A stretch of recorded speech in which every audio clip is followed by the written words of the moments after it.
Om Amriteshwari Nama. As we begin this inaugural program in the presence of the Honorable Governor of Tamil Nadu, Shri R.N. Raviji, I would like to invite all of you to join us in the singing of the National Anthem of India, which will be followed by the rendition of the Tamil Taivartha.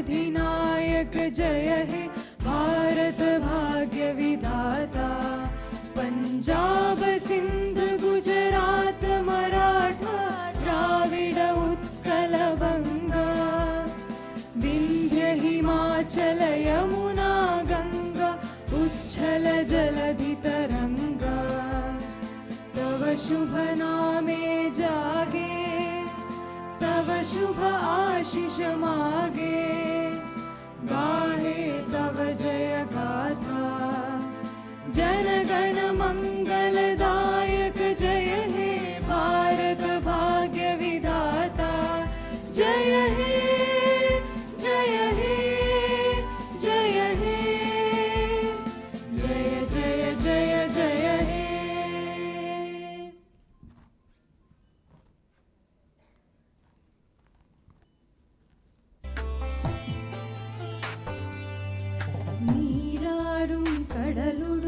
கடலுடுத்தடிலமடந்த கெழிலொழுகும் சீராரும் வதனமென திகழ்பரத கண்டவிவில் தெக்கனமும் அதிர் சிறந்த திராவிடனல் திருநாடும் தக்க சிறு பிறை நுதலும் தரிதனரு திலகமுமே அத்திலக வாசனை போல் அனைத்துலகும் இன்பமுற எத்திசையும் புகழ் மணக்க இருந்த பெரும் தமிழனங்கே தமிழனங்கே உன் சீரிலமை திரும்பி எந்த செயல் மறந்து வாழ்த்ததுமே வாழ்த்ததுமே வாழ்த்ததுமே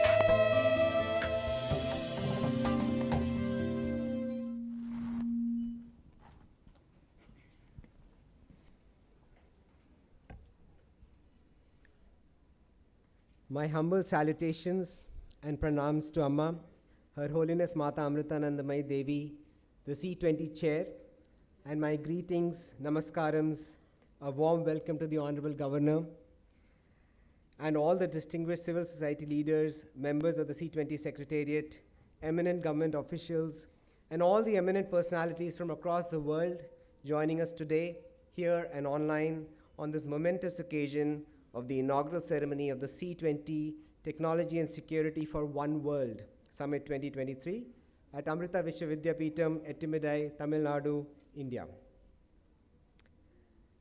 As all of you know, technology has become a fundamental part of our lives, and like any other wonderful tool, it can be used for tremendous societal benefit, but at the same time can be a mechanism to exploit for cyber fraud and create tremendous upheaval in society. So it is no coincidence that this is one of the key areas of focus of the C20 G20, and this international summit is a forum to bring together grassroots CSOs, experts, practitioners to recommend best practices and foster collaboration around these issues of great societal importance.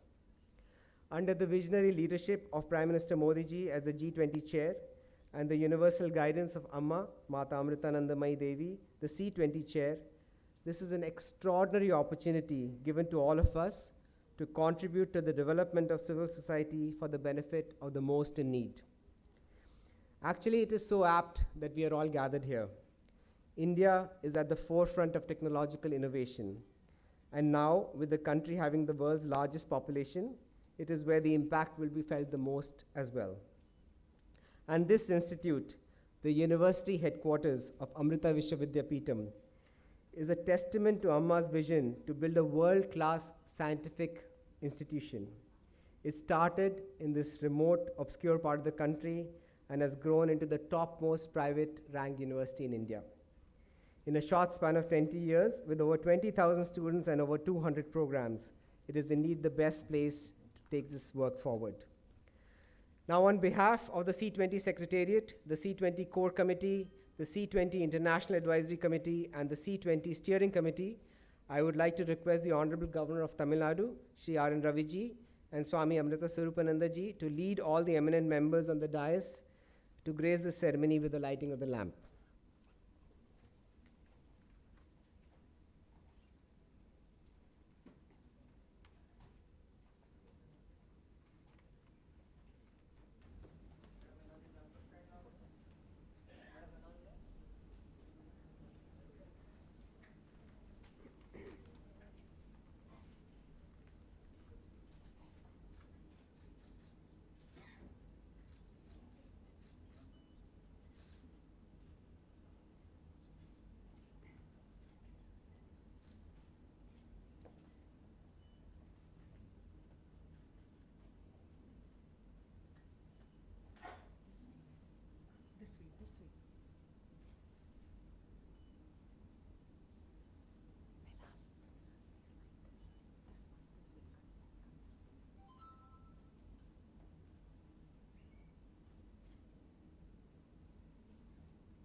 Just as the tagline of C20, "You are the light," may the light of love and compassion guide the entire humanity in their word and deed.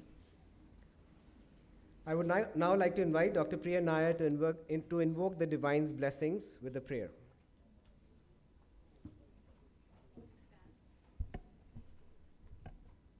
I would request all of you to stand for the prayer, please.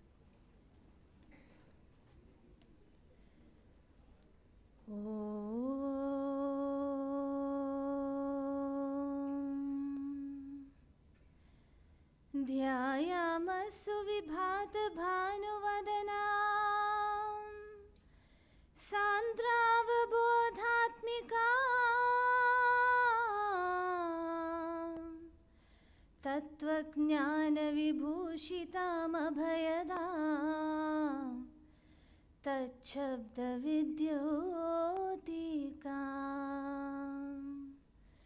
मन्दस्मेरसुभाषितेर्नतिकृतां सर्वार्तिविध्वंसिकां ब्रह्मानन्दपरायणामतुलिताम् अम्बामृताख्यां पराम्.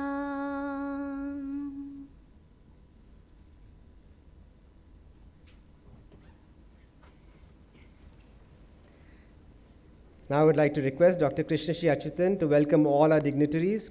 Dr. Krishnashri leads the C20 Technology, Security and Transparency Working Group and has been a driving force behind the national and international outreach initiatives of this team.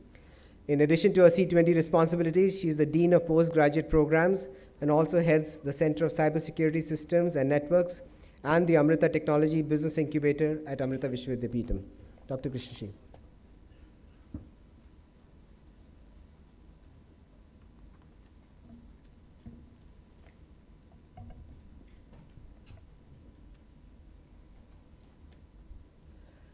Om Amriteshwari Namaha. My humble prostrations at the lotus feet of our Sadguru, world-renowned humanitarian, Chancellor of Amrita Vidyapeetham, and the chair of Civil 20, the guiding light and inspiration to millions, Shri Mata Amritanandamayi Devi.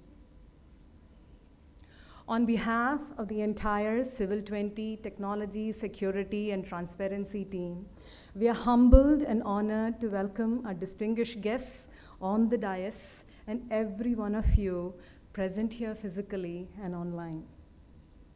And I'm extremely grateful to our Honorable Governor, Sri R.N. Ravi, who for 4 decades has served our country and contributed significantly to create this glorious India we enjoy today. He has led several intelligence committees, playing a crucial role in shaping India's national security strategy. What I find most inspiring about Sir is the magnanimity and support he has continuously rendered to vulnerable communities, irrespective of his demanding responsibilities. I'd like to request Sri Parameshwaran, Principal Director of Amrita Vidyapeetham, to kindly honor our Honorable Governor.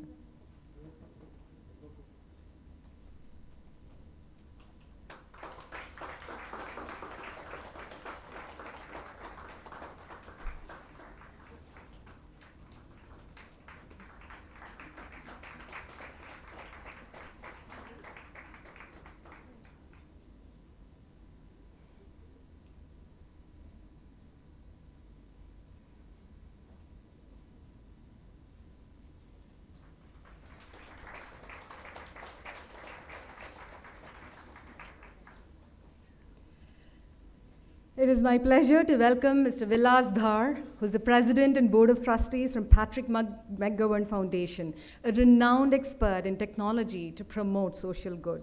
While many organizations care about doing good, very few take the commitment to create opportunities for others to be able to do so. And Vilas Dhar is one of those few names who has turned the storm and discussions around technology to tangible outcomes, oriented initiatives that has benefited millions of people. We are so grateful to have you with us. I'd like to request our Vice Chancellor, Dr. Venkat Rangan, to kindly greet Vilas Dhar.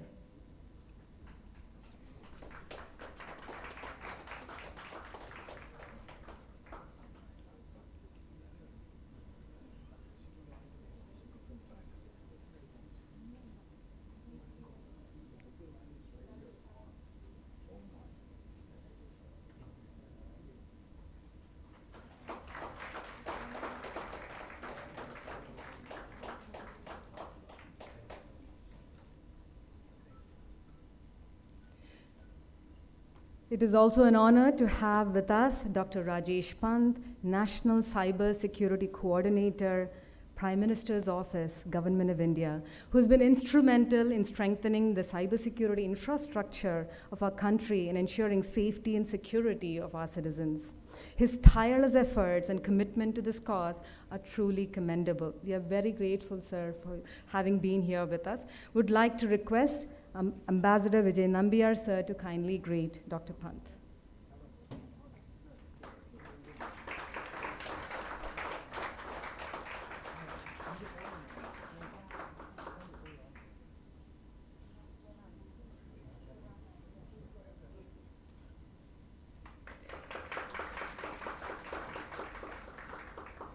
The journey of working as part of Civil 20 teams has been life-changing, to say the least.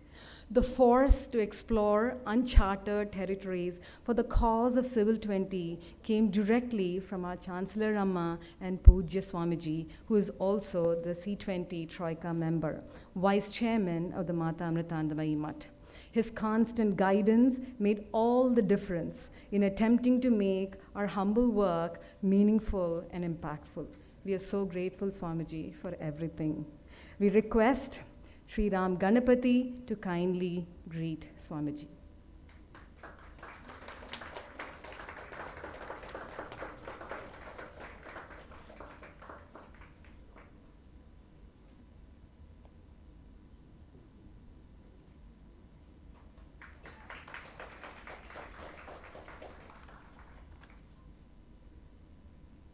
We are so happy to have with us Ms. Bharati Ghosh, former UN staff officer, former IPS and national spokesperson for Bharatiya Janata Party, who in spite of her busy schedule was able to make it to be here with us. I'd like to request Provost Dr. Manisha to kindly greet Ms. Ghosh.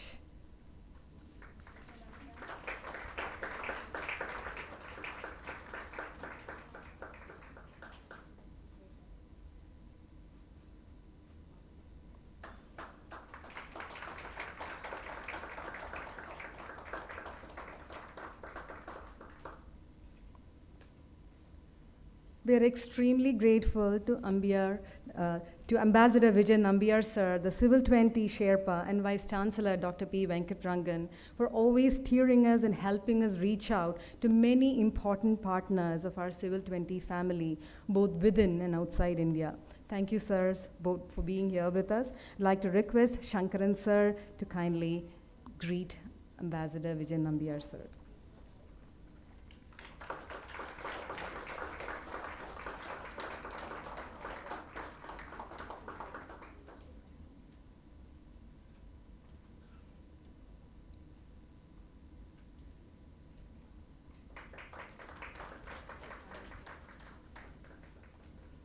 We are very glad to have with us several international representatives, Mr. Mikha Weiss, Ministry of Finance, Government of Israel, Mr. Dayalan Chetty, Council of Scientific Research, South Africa, Dr. Marceli Frassad, National Mission on Right to Education, Government of Brazil.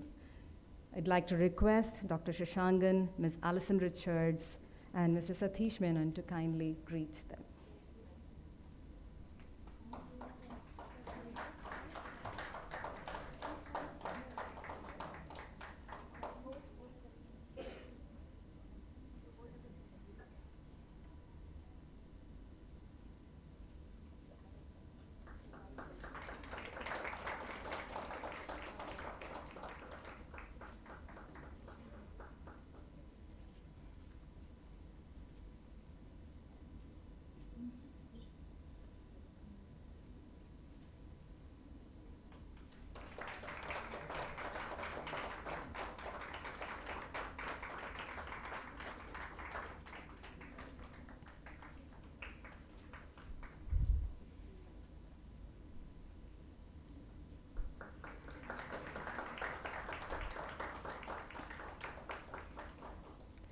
In conclusion, from Guatemala, the heart of the Mayan world, to Colombia, that represents magical realism, to Cameroon, which is all of Africa in one country, to simply inspiring Germany, up to the timeless charm, which is Vietnam, the Civil 20 team of Incredible India has swept significant parts of the globe in engaging grassroots organizations, overcoming barriers of language, culture, and disability. Focusing on civil society organizations, including those that have impacted up to 95% of world GDP countries in terms of technology, digital safety, governance, and infrastructure, the Civil 20 technology, security, and transparency teams is humbled by the overwhelming responses of the civil society organizations from 90 countries and regions across 6 continents so far. With that, I'd like to once again express our extreme gratitude to the Honorable Chair of Civil 20, the Steering Committee, the Civil 20 Secretariat, the International Advisory Committee, and all of the Civil 20 working groups, as well as their networks for the tremendous support and well wishes. Thank you.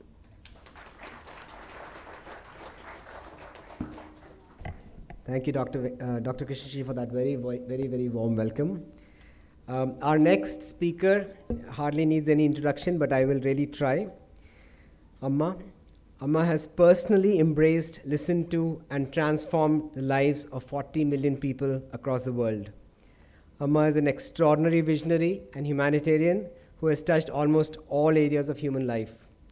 Amma's dedication to the upliftment of humankind is rooted in her vision of humanity's essential oneness, Vasudhaiva Kutumbakam, as highlighted by India's G20 motto. Amma says, We are not isolated like islands, but links of a common chain. Love is the string that holds us together. It is Amma's view that a truly positive transformation can be brought about in society only when people understand this truth and serve each other selflessly as a result. In Amma's own words, if we wait for others to change, we will wait forever. We should change first, and then others will follow our example. Every one of us should try to become a role model. Whether we realize it or not, someone somewhere is always looking up to us for inspiration. Amma serves as the chairperson of the Mata Amritanandamayi Mutt, leading its vast array of humanitarian and institutional programs, and as the chancellor of the Mutt's multi-campus deemed university, Amrita Vidyapeetham. As all of you know, Amma has been appointed as the chair of the C20 2023 by the Government of India. Let us now hear Amma's words of wisdom, a message that she has specifically recorded for all of us gathered here at the TST Summit. ബ്രഹ്മസ്വരൂപനും ആത്മസ്വരൂപങ്ങളായിരിക്കുന്ന എല്ലാവർക്കും നമസ്കാരം. C20 ഉച്ചകോടിയിൽ ഒന്നായ ഈ സമ്മേളനത്തിൽ പങ്കുചേരാൻ കഴിഞ്ഞതിലും C20 ചുക്കാൻ പിടിക്കുന്ന പ്രമുഖ വ്യക്തികളെ കാണാൻ കഴിഞ്ഞതിലും അമ്മയ്ക്ക് വളരെ സന്തോഷമുണ്ട്. മാനവരാശി പലതരത്തിലുള്ള വെല്ലുവിളികൾ നേരിടുകയാണ്.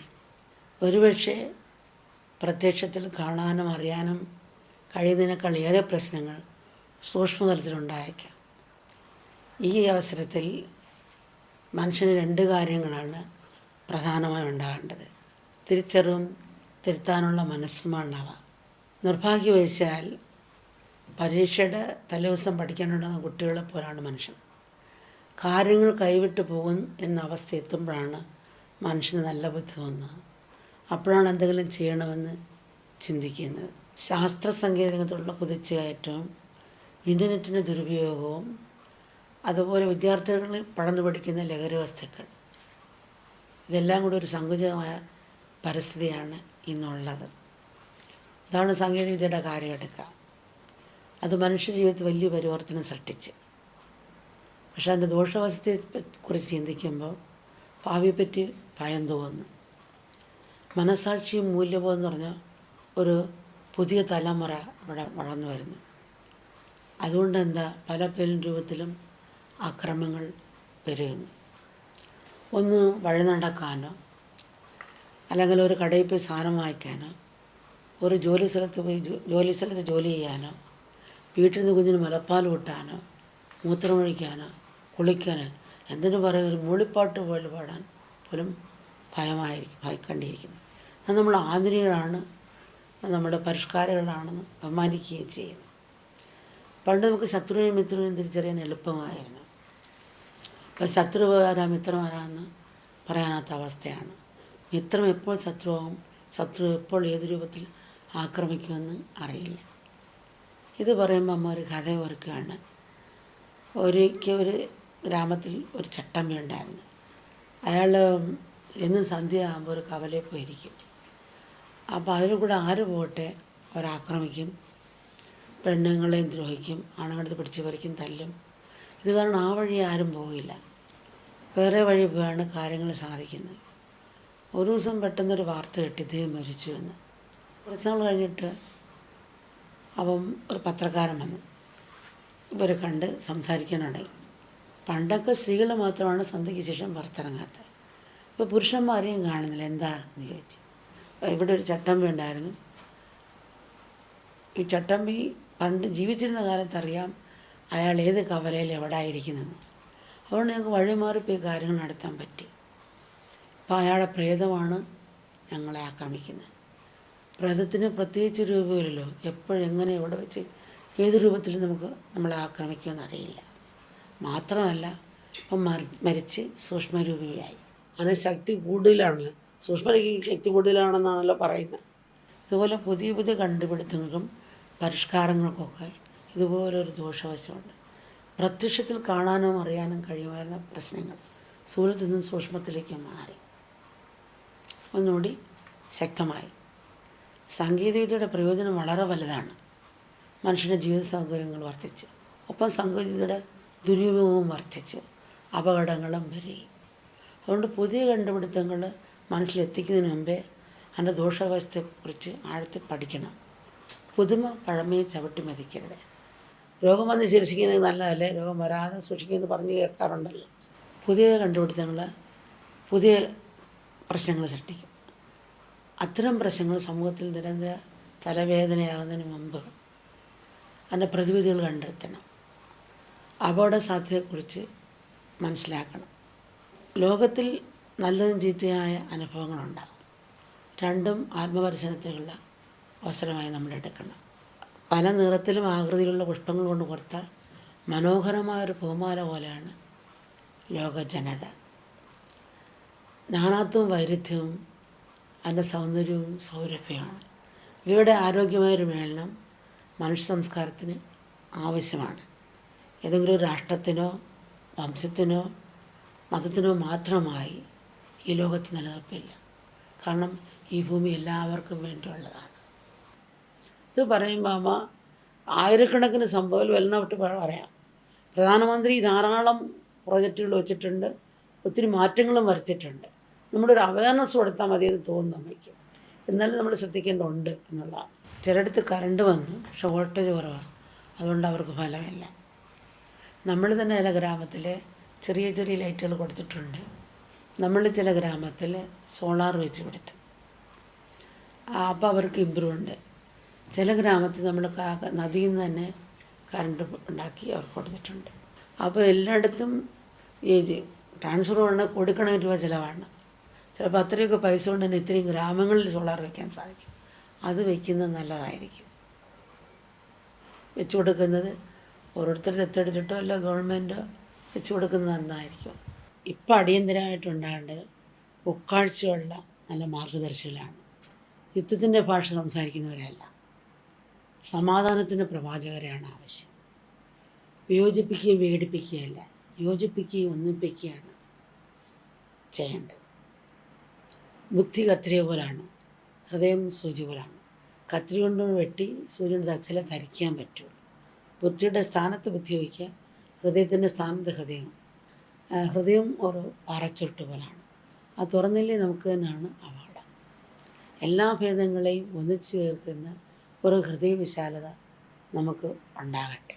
ശാസ്ത്രവും സംഗീതത്തിൻ്റെയും കണക്ഷൻ കിട്ടാൻ ധൃതി കൂട്ടുന്ന മനുഷ്യൻ ഇത് പാടെ ഡിസ്കണക്റ്റായിപ്പോയ പല പ്രധാന മേഖലകളെയും നമ്മൾ മറക്കുന്നു. സ്വന്തം ആത്മാവായിട്ട് ഡിസ്കണക്റ്റായി പോകുന്നു, അതുപോലെ ചുറ്റുപാടുമായിട്ട് ഡിസ്കണക്റ്റായി പോകുന്നു, പ്രകൃതിയുമായി ഡിസ്കണക്റ്റായി പോകുന്നു, സ്നേഹമായി ഡിസ്കണക്റ്റായി പോകുന്നു, ഈശ്വരമായി ഡിസ്കണക്റ്റായി പോകുന്നു, ജീവിതമായി ഡിസ്കണക്റ്റായി പോകുന്നു. ഈ കണക്ഷനെല്ലാം ശരിയാക്കാനുള്ള മാർഗമായ ആധ്യാത്മ മൂല്യമായി ഡിസ്കണക്റ്റ് ആകുന്നു. പക്ഷിയെപ്പോലെ പറക്കാനും മത്സ്യത്തെപ്പോലെ നീന്താൻ നമ്മൾ പഠിച്ചു. മനുഷ്യനെപ്പോലെ നടക്കാൻ ജീവിക്കാൻ നമ്മൾ മറന്നുപോയിരിക്കും. സൃഷ്ടിയും സൃഷ്ടാവും രണ്ടല്ല. സൂര്യൻ എഴുതിയുടെ ആവശ്യമില്ല, ഈശ്വരൻ നമ്മുടെ നിന്നുണ്ട്. സ്വർണ്ണത്തിൽ കമ്മലും മാലുണ്ട്, കമ്മലും മാലിലും സ്വർണ്ണമുണ്ട്. മറ്റുള്ളവരെ ഈശ്വരനെ കണ്ട് സ്നേഹിക്കുക, സേവിക്കുക. ഒരു മനോഭാവം നമ്മൾ വളർത്തിയെടുക്കണം. ജീവിക്കാനുള്ള വിദ്യാഭ്യാസം, ജീവിതത്തിലുള്ള വിദ്യാഭ്യാസം. ജീവിക്കാനുള്ള വിദ്യാഭ്യാസം വയറ്റിന് പഠിക്കണം, ജോലി നോക്കണം. അങ്ങനെ ജീവിതത്തിനുള്ള വിദ്യാഭ്യാസം മനസ്സിനെ എയർ കണ്ടീഷനാക്കുന്നതാണ്, മറ്റേ പുറത്തെ എയർ കണ്ടീഷനാണ്. അതിൽ കിടന്ന് ആത്മഹത്യ ചെയ്യുന്നവരുണ്ട്, ഉറക്കഗുളിക കഴിച്ച് കിടക്കുന്നുണ്ട്. അപ്പോൾ അവർക്ക് അങ്ങനെ അതിൽ ശാന്തി കിട്ടിയെങ്കിൽ വേണ്ടല്ലോ, മനസ്സിനെ കൊണ്ട് ആശ്രയിച്ചിരിക്കുന്നത്. മനസ്സിനെ എയർ കണ്ടീഷൻ ആക്കുന്ന തത്വമാണ് അത്. അത് മനസ്സിലാക്കി എല്ലാത്തിനെയും ആ പരമാത്മത്വത്തെ കണ്ട് സ്നേഹിക്കാൻ ശരിക്കും ഇപ്പോഴാണ് ആ കൃപയ്ക്ക് പാത്രമാകുന്നത്. നമ്മൾ വളരെ സത്യം കണ്ടുപിടിച്ചാലും അസത്യം കണ്ട് ഇടിക്കുന്നുണ്ട്. എല്ലാ സാഹചര്യവും കൃപ ഉണ്ടാകും. കൃപയ്ക്ക് നമ്മുടെ ഭാഗത്തു നിന്ന് എല്ലാം ഉണ്ടാകും.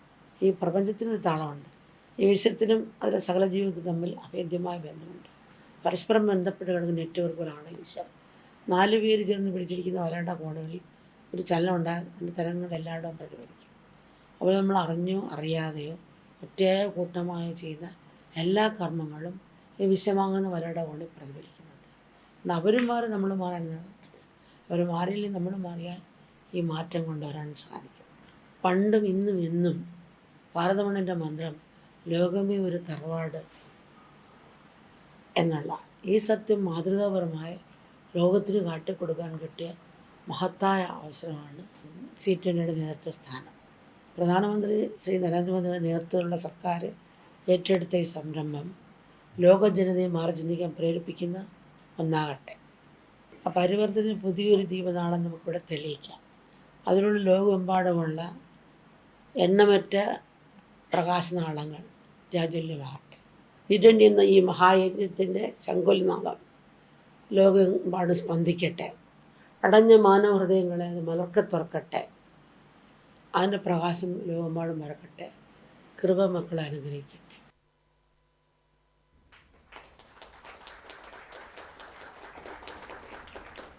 I hope we can all imbibe Amma's words of eternal wisdom and help carry Amma's vision of C20 forward. I would now like to invite our next speaker, Vilas Thar. Mr. Vilas Thar is the President and Trustee of the Patrick J. McGovern Foundation, advancing AI and data solutions to create a thriving, equitable, and sustainable future for all. Vilas Thar is an entrepreneur, technologist, and a human rights advocate with a lifelong commitment to creating more robust, human-centered social institutions. Fusing his experience as a lawyer, an investor, and a philanthropist, he has dedicated his professional pursuits to exploring solutions for some of the world's largest challenges like child labor, refugee crises, and data privacy and sovereignty. A leading voice on equity in a tech-enabled world, Vilas champions individuals and communities as architects, decision makers, and primary stakeholders in shaping our digital future. Mr. Vilas Thar.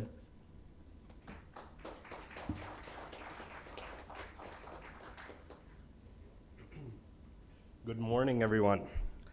Honorable Governor, Swamiji, to the distinguished emissaries from all across the globe, and to all of us here, you have set me an incredible task to follow Amma's incredible words of wisdom. I will try my best. I come to you today with two messages.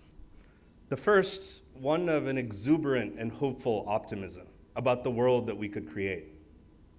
The second, about the weight of obligation that sits on our shoulders to ensure that that world is one which centers equity, which centers justice, which centers dignity.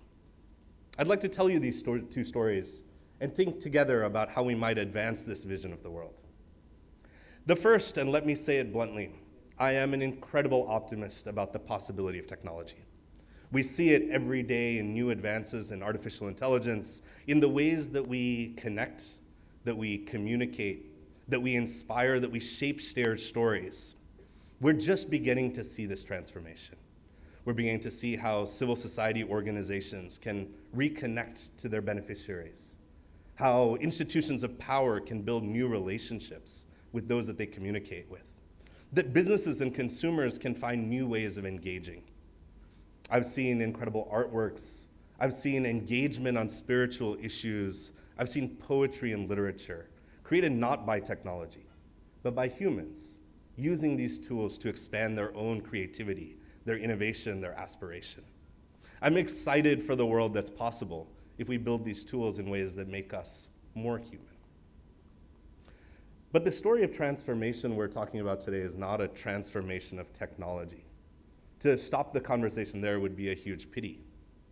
Rather, it's a transformation of what it means to be human, of asking the question as we remove constraints of resources, the constraints of autocratic power, the constraints that have kept us from having voice. What are we capable of being as citizens, as thinkers, as spiritual bodies?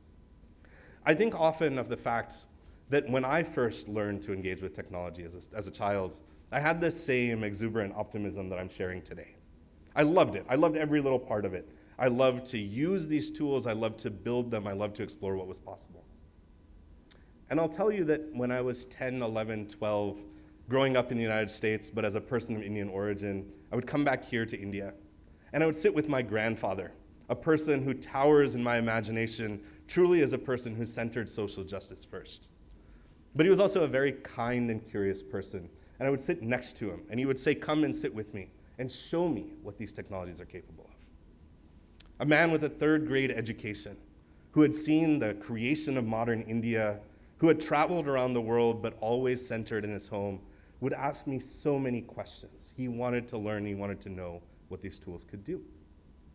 We'd spend 10 minutes, 15 minutes, 20 minutes. I would be enthusiastic, he would be asking questions.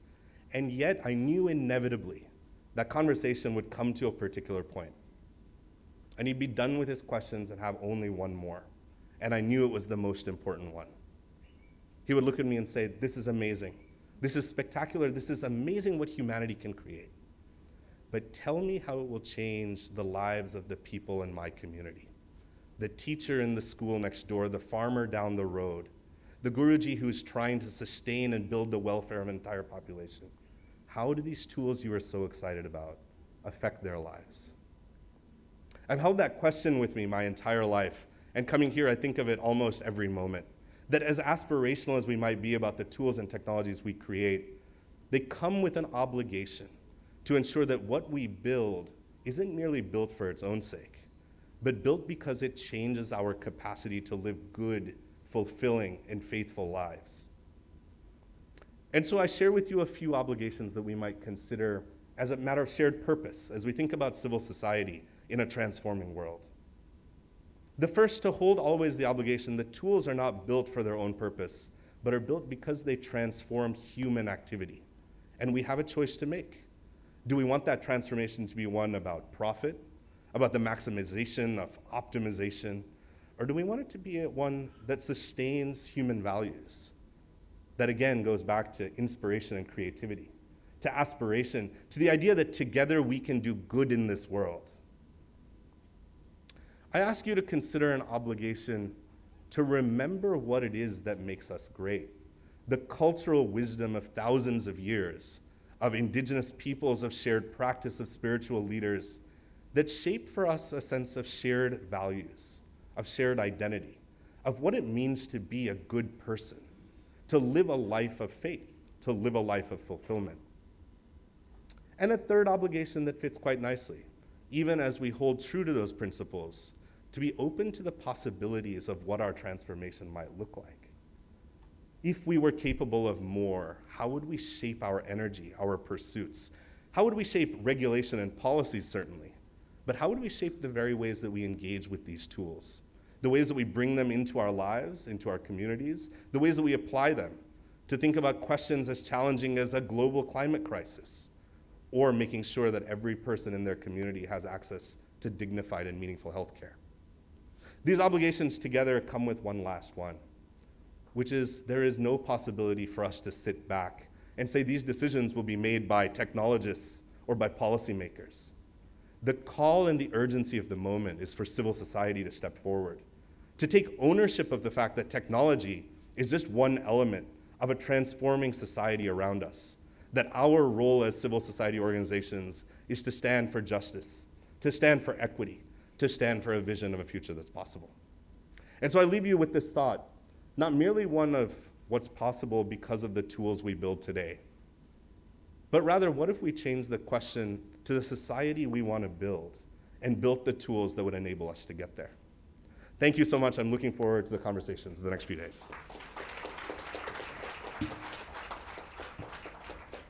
Thank you, Vilas. That was really inspiring. And as you said, we have to really take responsibility for taking technology forward in a very responsible way. Our next speaker is joining us online from Australia. The Honourable Sonia Kilkenny is a Member of Parliament of the Victorian Government in Australia. She is the Minister of Planning and the Minister of Outdoor Recreation. Before entering Parliament, Ms. Kilkenny was a lawyer in commercial litigation and banking and finance. Her goal is for a community to be proud of the local area and work together to create a vibrant, engaging, inclusive and welcoming place for everyone, and to ensure equal and fair access to services close to home. She is passionate about creating jobs for the future with education and training, transitioning the energy sector to renewables, and unlocking opportunities for women in the workforce. Ms. Kilkenny, hope we have you online on Zoom. Welcome.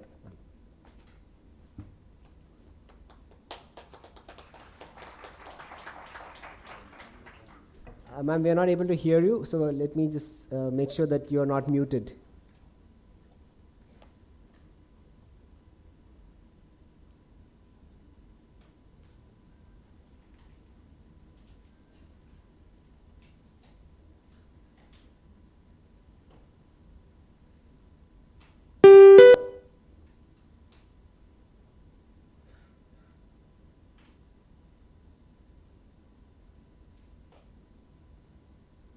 Just 1 second, ma'am. We are not able to still hear you. Just 1 second.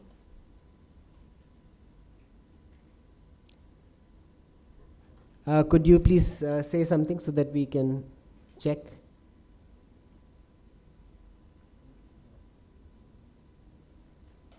I'm sorry? Yeah, could you check if you are muted on your side? You may have to unmute your microphone on your side in Zoom. Not able to hear you yet.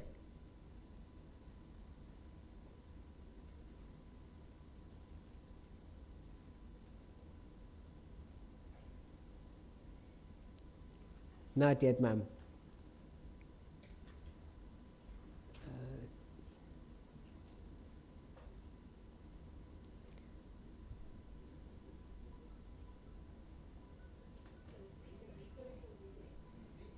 Okay.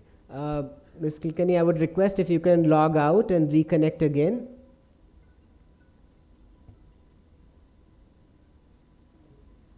We are not able to hear you. So if you are able to just log out and reconnect, that would maybe help. Yeah. While we are waiting for Ms. Kilkenny, I would request our next speaker, who is also online, R. Maftuchan. Mr. R. Maftuchan is the Troika member of C20 India 2023 and has previously served as the Sherpa of C20 Indonesia 2022. He is the executive director of the Prakasha Center for Welfare Studies, an NGO-based think tank based in Jakarta, Indonesia. He is actively involved in shaping public policy and advocates to Parliament on a local and national level. Over to you, Mr. R. Maftuchan.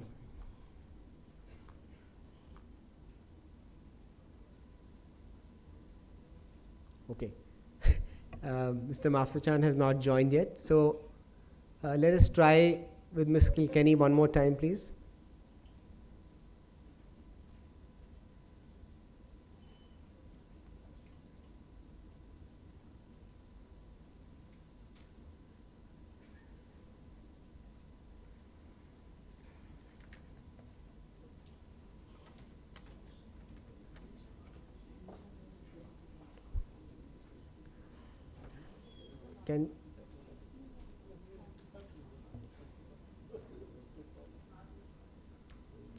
Yeah, Ms. Kilkenny, we are not able to hear you. If you are able to unmute yourself on the other side, on your side, on your desktop.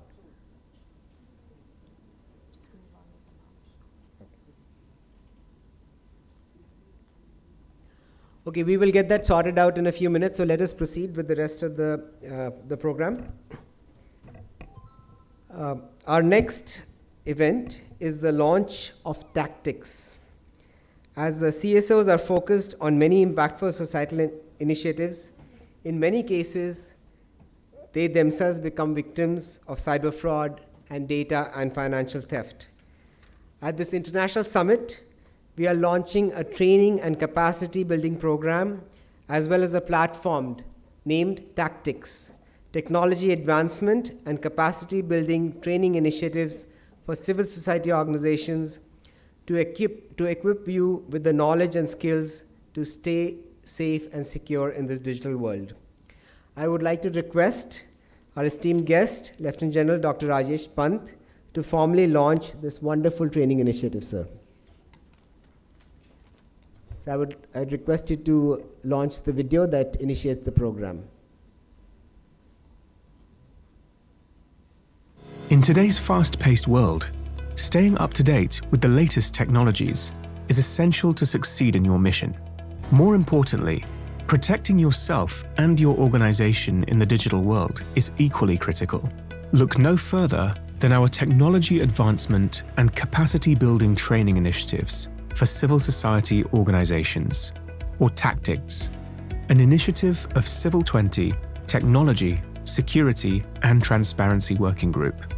Our expert trainers provide hands-on interactive training sessions that will teach you how to secure yourself with simple but powerful techniques to increase your organization's efficiency and effectiveness.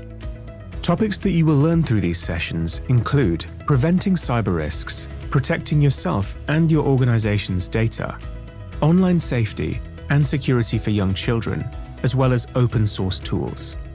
These on-demand courses allow you to learn at your own pace and earn certifications. They're designed to equip you with the knowledge and skills to stay safe and secure in today's digital world. It's time to act to protect yourself and your organization and its data.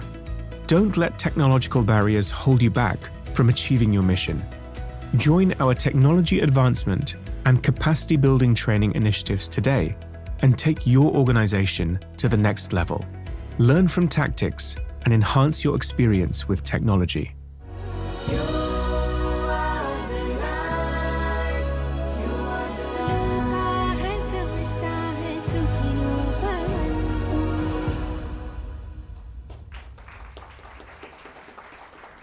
I hope you will have all of your support in doing this. This is a wonderful training initiative for all our CSOs, and we hope to propagate this across India as well as across the rest of the world. Our next speaker, Lieutenant General Dr. Rajesh Pant, is an internationally recognized cybersecurity expert who is presently holding the prestigious appointment of the National Cybersecurity Coordinator in the National Security Council Secretariat of India. In this capacity, he is responsible for coordinating all activities across multiple sectors to ensure a secure and resilient cyberspace within the nation. Prior to this appointment, he was the head of the Army's cyber training establishment for 3 years. He has served in the Army Signals Corps for 41 years, wherein he was awarded 3 times by the President of India for distinguished service of the highest order. Dr. Rajesh Pant, over to you, sir.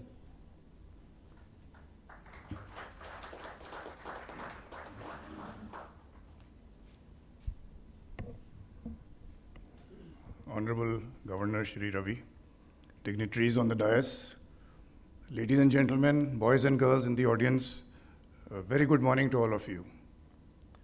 Let me first compliment Amrita for organizing this very unique C20 event where technology and security are both merging into each other.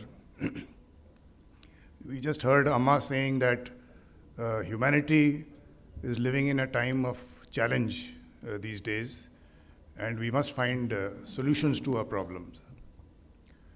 The World Economic Forum has consistently said that cyber crime is the biggest man-made risk to the economic progress of nations.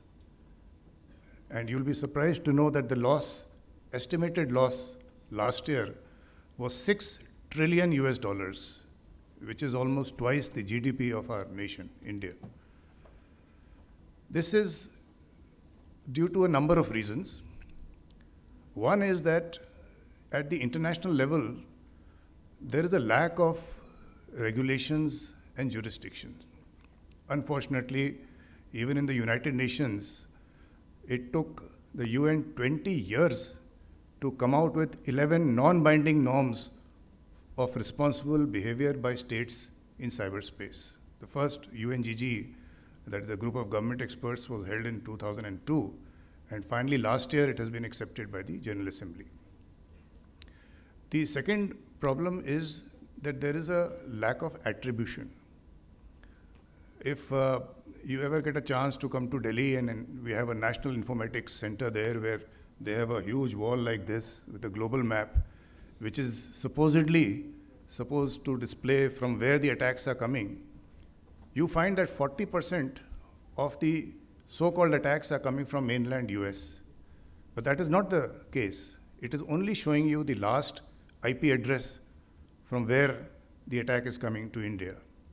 And the IP address, or the internet protocol address, is basically because the attacker is sitting somewhere else. He's hired a VPS, a virtual private server, in the US, and from there he's attacking you. So there is a lack of attribution. You do not know where the attacks are coming from. You can get a general idea based on what is called as the TTPs, the tools, tactics, and procedures, but that cannot be used as a tool for attribution. And why do they come from the US? They come from democracies. They come from countries where privacy laws are strict. So if I ask an Amazon Web Service there in the US to tell me who has hired the VPS, more often than not, the answer will be very difficult to get unless I go through a very long channel of the Mutual Legal Assistance Treaty or the letters rogatory, etc. So the third aspect is the aspect of geopolitics. You are aware that, as we just heard, we are living in challenging times. There's a war going on in Eastern Europe. There's unrest in Sudan. There's unrest in our Western nation, our neighbor. There are strife and tensions in Africa, in the Koreas, in Taiwan. These are very challenging times. And this geopolitics has also affected cyberspace. And the criminals have taken advantage of it. And what they have done is that the criminals have come together and they are providing crime as a service today. So earlier, if there was one group carrying out a cyber attack or a ransomware attack, today you have somebody who's called an access broker. An access broker is already sitting inside various companies. He also knows the cyber insurance that that company has taken. And he'll tell you, from this company you can get $10 million, from this $5 million. Then, of course, you have the expert in cryptography, you have the expert who helps you exfiltrate. There's also someone who's called the negotiator, because we've dealt with a number of ransomware cases and somebody comes in between. He's the negotiator. He negotiates between the two sides and you really don't know which side he's favoring. So crime as a service has actually exploded the number of attacks, and India is one of the most cyber attacked countries in the world. Of course, one of the reasons is our sheer numbers. We have 800 million internet users, 1.2 billion phones are registered, biometric, Aadhaar number is 1.38 billion. So just because we have the sheer numbers, the threat surface is large, and naturally the attacks will be there, but there are other reasons also. So how do we handle this? And what Amma was saying is, how do we find the solutions? And the first solution is international cooperation. If the criminals have come together, then like-minded democracies and the coalition of the willing, as they say, have to come together to fight this menace, and that is exactly what we are doing. We have created various organizations. One of them is our International Counter-Ransomware Task Force. I'm a member of that. It is a group of 37 nations, and we have conducted a number of successful operations against various groups, the Hive group, the Anonymous group, etc. In all the regional forums, whether it is the BRICS, BIMSTEC, Shanghai Cooperation Organization, and all the other United Nations bodies, we play a very active role from the cybersecurity point of view. The Prime Minister, as you're aware, is going very soon. After 3-4 days, he's going to Japan for the G7 meet. From there, he's going to Australia for the Quad meet. Within the Quad, it is a leader summit. All the 4 leaders are meeting there. And there also, we've got a separate vertical on cybersecurity. And we are ensuring that at least in the Indo-Pacific region, we combine our CERTs, that is the computer emergency response teams. They interact with each other. We have some common standards. We share threat intelligence and ensure that at least within these Quad countries, we can maintain cybersecurity. Within the nation, to tackle cybercrime, we've created what is called as I4C, an Indian Cybercrime Coordination Center. It is under the Ministry of Home Affairs, and that is where you have to report a cybercrime. And this is my advice to all of you, because the number of people losing money is increasing every day. The cyber criminals are using different ways and means. They'll scare you, they'll say your electricity will get cut off, you have not done your KYC, and they'll force you to click on a link, and that is how you will find that suddenly money is going from your bank. So please be very, very careful. If I can give this message to this audience, I would have achieved my name. Please do not click on any link which you are not sure of. It is better to go to that particular portal, type yourself, and even the banks, we have found that the way the Google search algorithm works, some of these fraud web portals, their number comes on top or their portal link comes on top. So be very careful. And the site to which you have to report, there are 2 agencies. One is a number called 1930. 1930 is a national cybercrime helpline number. They only ask you for 5 things, your account number, etc., and quickly they'll try and stop your money. The second is a portal called cybercrime.gov.in, where you'll get a proper registration and a receipt. That is what the government of India has done for cybercrime. From the telecom security point of view, there is a national security directive on the telecom sector, I'm the designated authority for that, and that ensures that every equipment which is connected to the telecom network of India is a trusted equipment from a trusted source. A trusted source is the company. We examine that company, we go to the ultimate beneficiary of that company, we see whether that company has any links with the military or the intelligence of that nation, and after a very thorough search, we say, okay, this is a trusted company. Then we see the equipment, and in the equipment, we are going down to the level of active programmable semiconductors, and we see where the silicon and the chips are coming from, and whether that is also a trusted source or not. So with that, we've ensured that at least our telecom sector is safe. We have two supercritical sectors, telecom and power. In the power sector also, for the IT part, we have done similar trusted products, and for the operational technology, that is the equipment that is used for transmission, generation, grid operations, we have also ensured that that equipment is also coming from trusted sources. Number of initiatives have been taken by the Government of India. I would request you to go to the CERT India portal, where advisories are there. There are a lot of free tools available to clean your mobile phones, to clean your PCs, etc. So let me conclude by saying that cybersecurity today is a double-edged sword of technology. While we heard the benefits from Vilas as to what AI does, but we are also aware of the wrong things that are that AI is being used for in the by the criminals, if I may say so. So the Government of India is cooperating with all the other nations in this field and ensuring that we live in a safe, secure, and trusted cyberspace. With that, thank you very much for having me here. Jai Hind.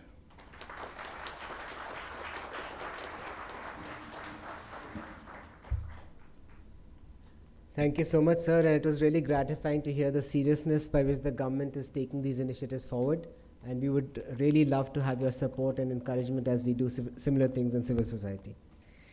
With this, I believe we do have Ms. Kilkenny back on, so we would invite again Sonia Kilkenny, the MP from Victoria, Australia, to join us again online through Zoom.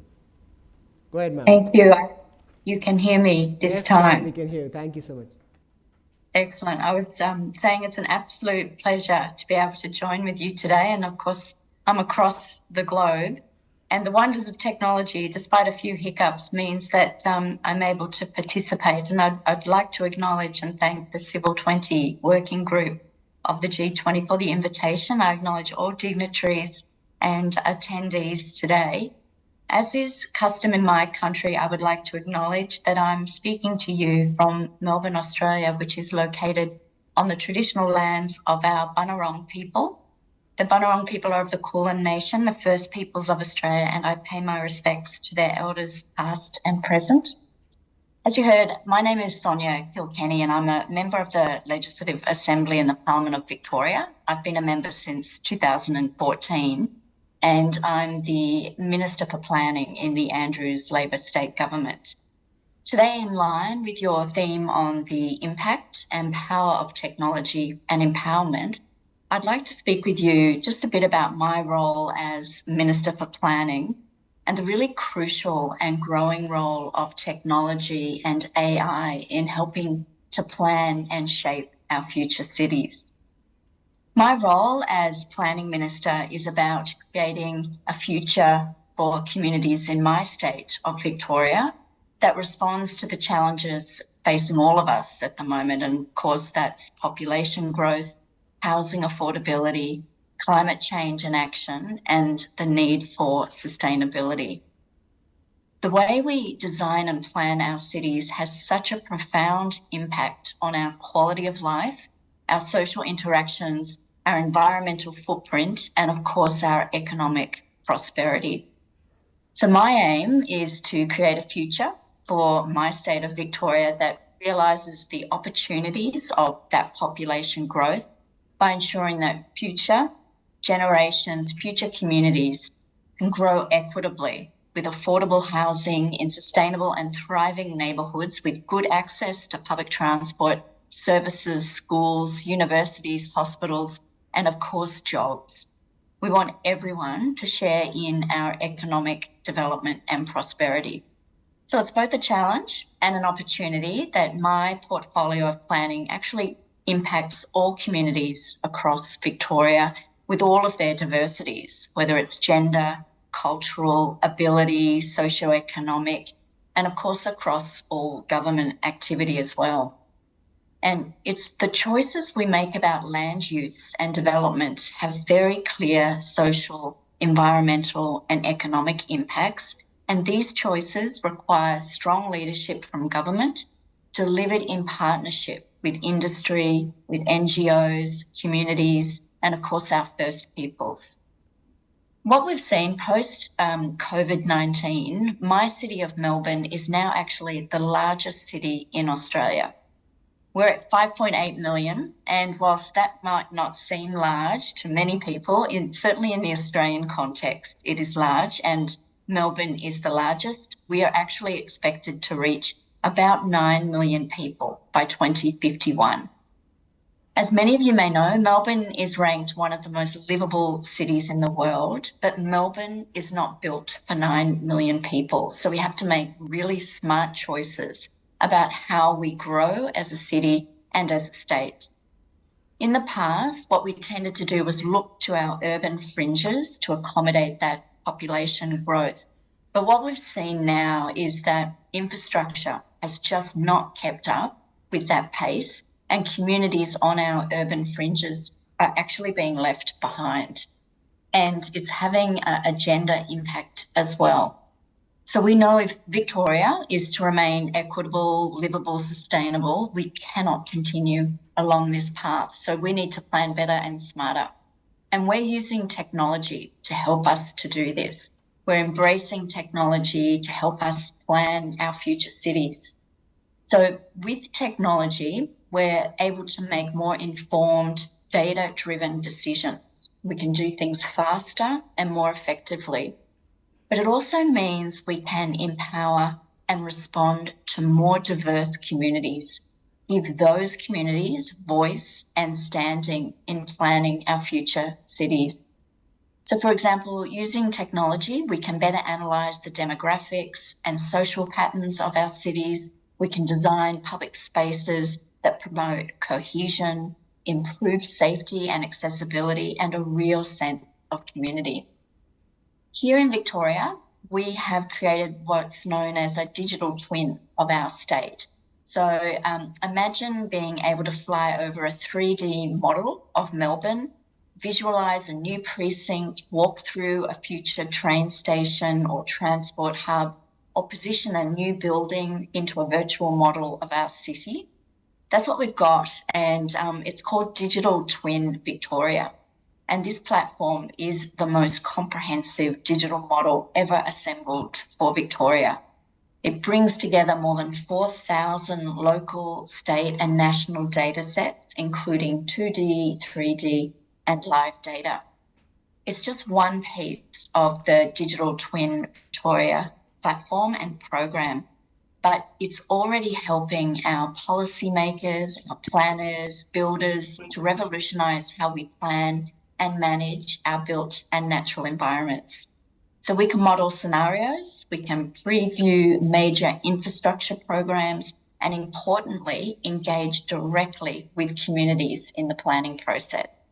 We can even visit places that are hard to access and model and plan for natural disasters, helping us to make our cities more resilient and future-proof. So it allows designers, planners, demographers, builders to virtually manage the development of precincts and project areas. As I said, it enables communities, diverse communities, to engage, and that's to make sure that the needs and demands of all members of our communities, including those who may be traditionally marginalised, are taken into account. So it empowers communities to have a say over the way we plan for their future. I'm also delighted to announce that Victoria is actually currently partnering with the Indian geospatial industry. The Victorian government is upgrading the official digital record of every property boundary in Victoria, and that covers all 3.3 million current land parcels across Victoria. We are the first state in Australia, actually, to take a statewide integrated approach to improving property boundaries. And this will work to support everyone involved in the planning stage, particularly of large infrastructure projects, large development. So technology is being used here in Victoria to help us plan our future cities.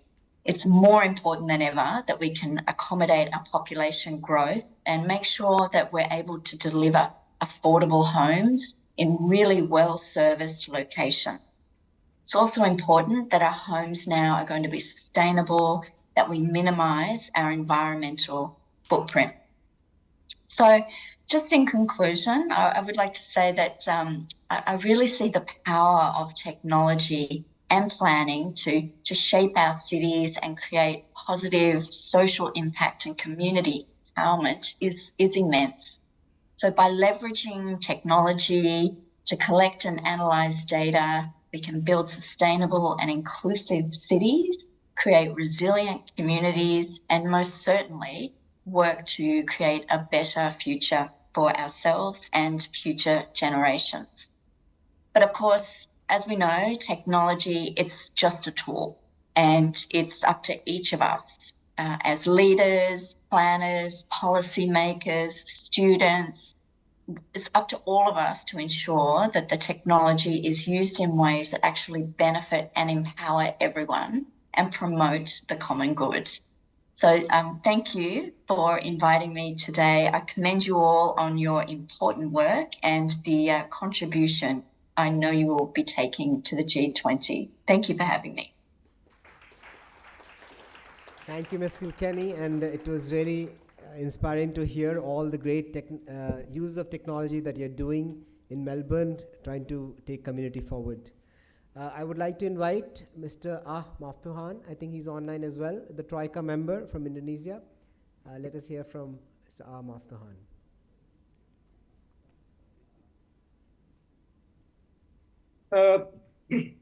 Thank you so much. Namaskar. Greeting from Jakarta. Good morning to you all in India, in Amrita University. Distinguished guests, G20 India representative, G20 member countries representative, G20 government representatives, chair of C20 India presidency, Mother Amma, CSO leader across the globe, colleagues and friends.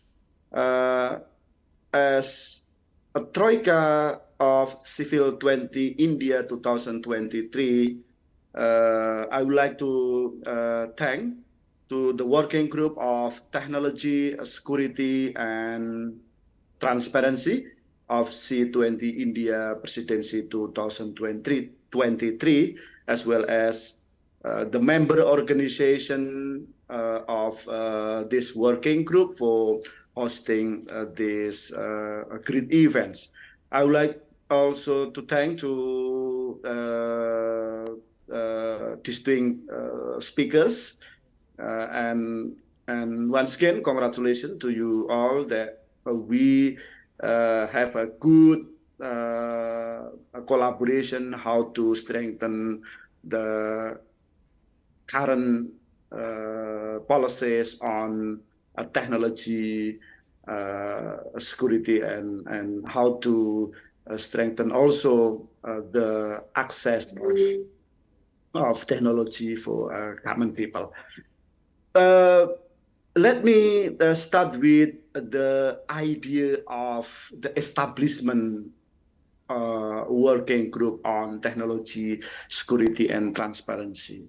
So as a civil society organization, we will focus on how to strengthen our advocacy to making sure that common people across the globe have a good access to technology and to use technology. So the idea is how to make a technology more visible for common people. the second thing is about how to civil society also take a role on the enhancing of technology security. As you know, the criminal action through technology is increased year by year and affected directly also to the common people. So the improvement of how technology develop, how technology used by the common people is very important. So that is why we need to strengthen the transparency of the governance of technology. So technology will advancing of our society, of our well-being. So that is the basic idea that civil society organization through C20 in G20 need to take a role on technology security and transparency. So to making sure that the idea, the agenda of C20 on technology, security and transparency running well, I need to propose to you all that we need to strengthen the idea of technology justice. Yeah. The technology justice basically refer to the idea that access to and benefit from technology should be distributed fairly and equitably across the globe, not only in the North countries, but also in the South countries, without discrimination. So we must ensure also that technology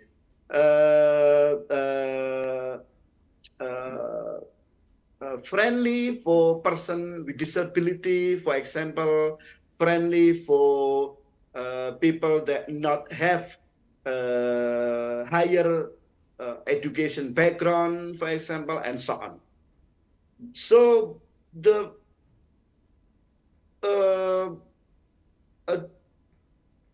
technology will strengthen the inclusion in our society rather than to exclusion in our society.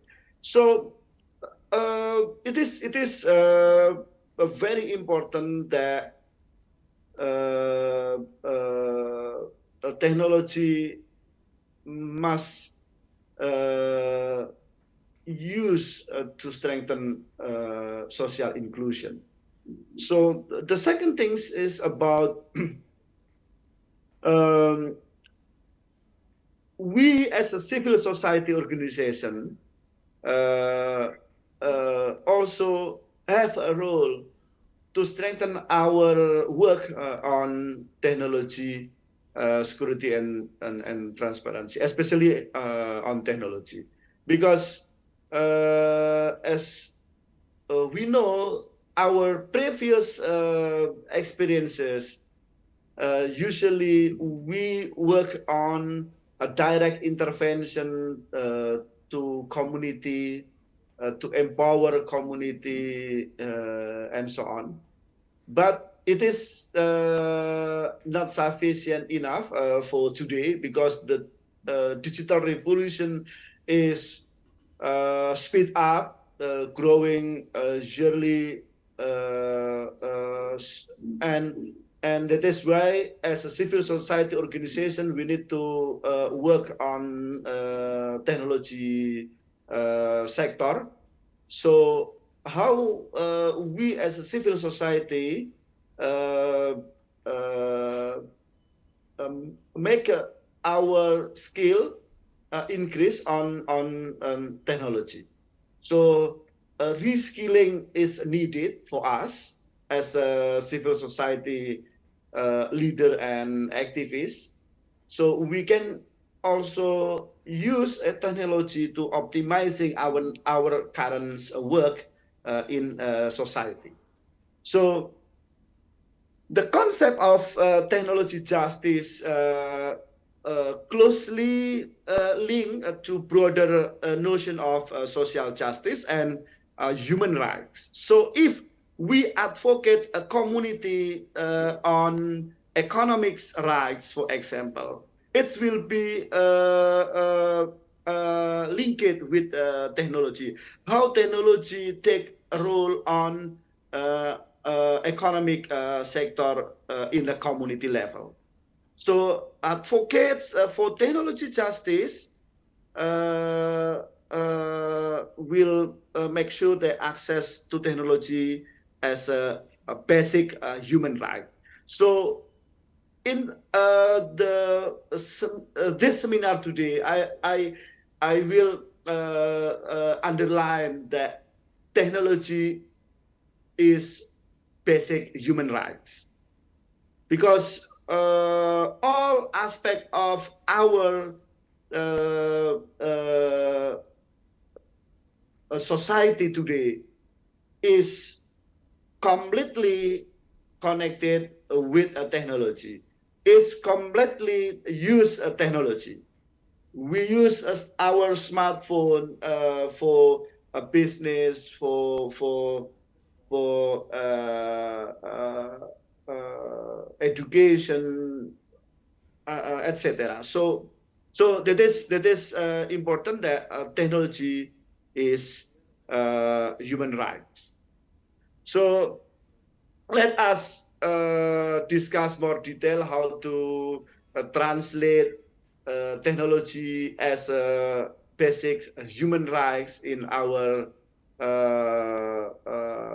advocacy through G20 India Presidency 2023. And I think we still have time to create a concrete deliverables, to create a concrete recommendation through G20, and I think you all have experiences, have a knowledge to come up with the concrete deliverables on technology justice, as I mentioned before. That's all from my side. Once again, congratulate to working group of C20 India 2023 on technology, security, and transparency for hosting these events. Thank you very much, everyone. Apologize if any inconvenience. Let's work as one family so we can ensure that we able to create one future for all. Salam, wassalamualaikum, Om Santi, Santi, Santi Om. Thank you so much, Troika member Mr. Maftujan, and his passion for social justice using technology. I would now like to request our distinguished C20 Sherpa, Shri Vijay Nambiarji, to share his thoughts. Shri Vijay Nambiar was the former special advisor to the UN Secretary General, Mr. Ban Ki-moon. Mr. Nambiar previously served as the Deputy National Security Advisor to the Government of India and head of the National Security Council Secretariat. Besides being India's ambassador to Pakistan, China, Malaysia, Afghanistan, Algeria, and Sri Lanka, Shri Nambiar also served as India's permanent representative to the United Nations in New York. Over to you, sir.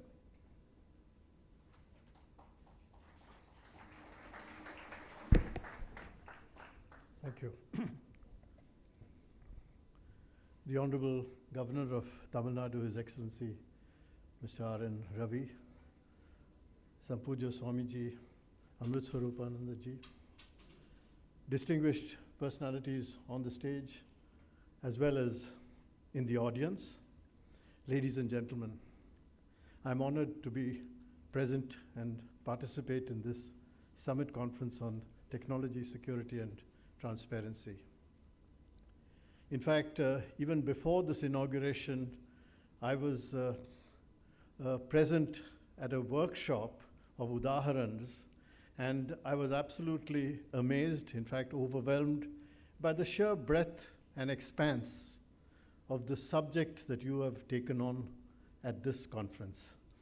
It straddles almost every aspect of technology, and you are seeking to, in a sense, assimilate all that and bring out certain recommendations for the C20. This is truly ambitious. But as the Prime Minister of India had stressed when he assumed the presidency of the G20, we need to be inclusive, ambitious, action-oriented, and decisive. And as the chair of the C20 engagement group itself, Mata Amritanandamayi Devi, or Amma, she exemplifies a vision of civil society which is ambitious in terms of seeking harmony between the individual, the family, society, markets, and the state in a complete holistic way. This will be the foundation of all relationships, the foundation of compassion. Technology today has become so intertwined with people's daily lives that familiarity with the various ramifications has become a prerequisite for participating in almost any sector of the workforce. However, the availability and accessibility of technology, as Maftutan himself recently just mentioned, is not distributed evenly across the world. Most of the countries of the global south are left far behind, and nowhere is this more true than in the harnessing of information technology.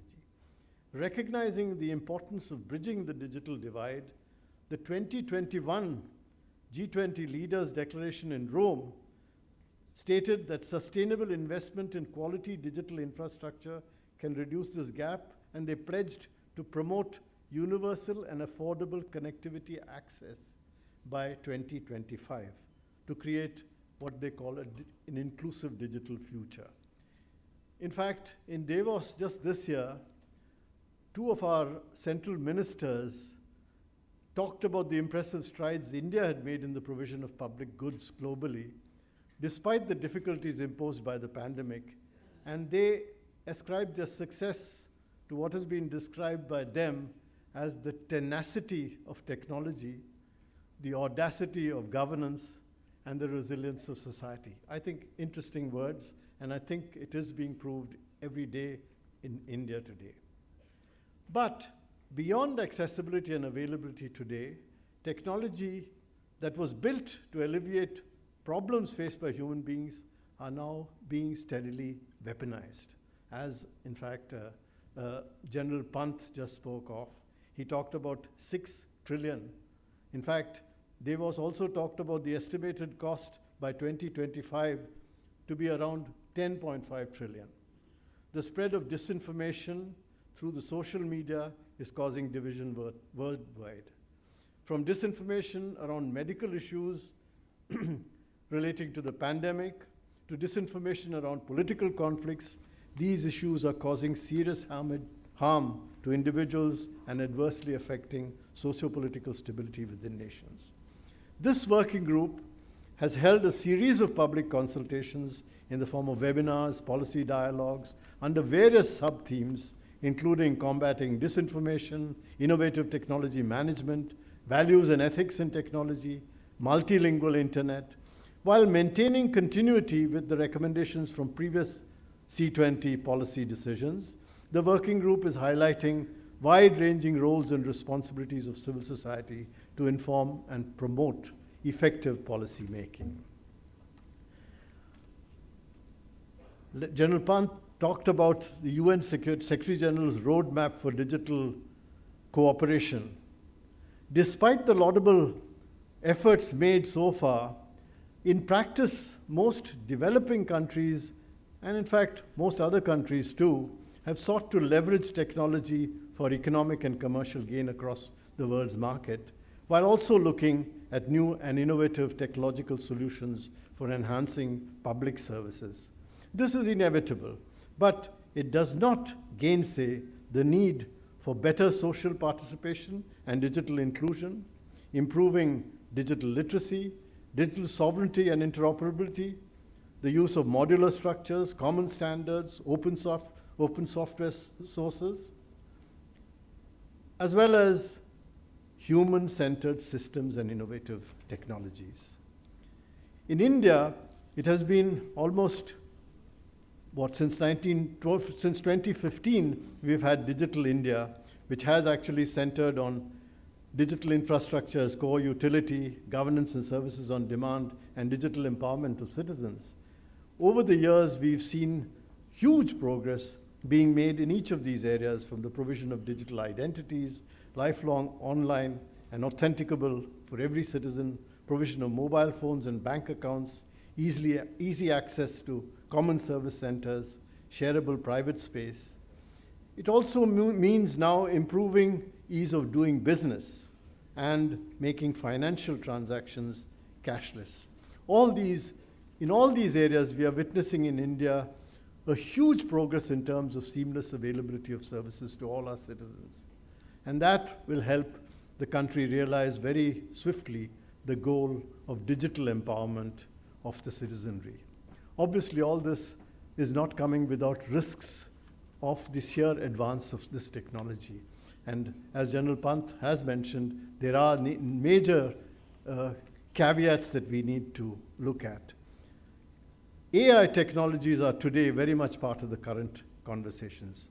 However, while these technologies have been under development for many years, there is little public discussion of the ethical considerations involved in the use of AI within a safe and harmonious social ecosystem.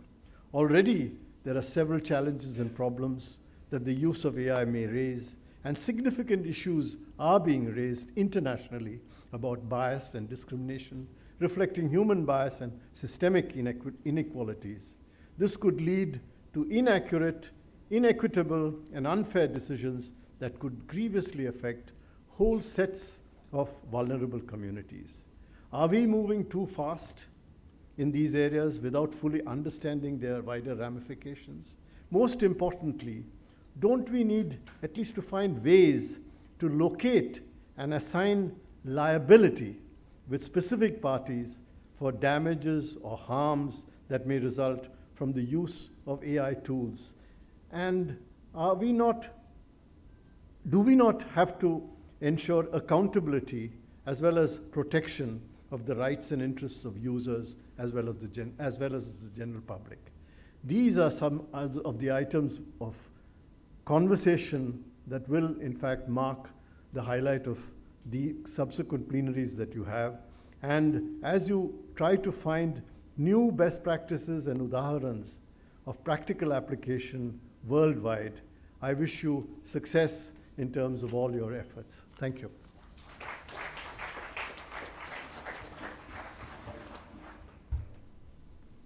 Many thanks, sir. Distinguished C20 Sherpa Vijay Nambiarji, and sir, we look forward to your support and shepherding us through these many events and policy decisions.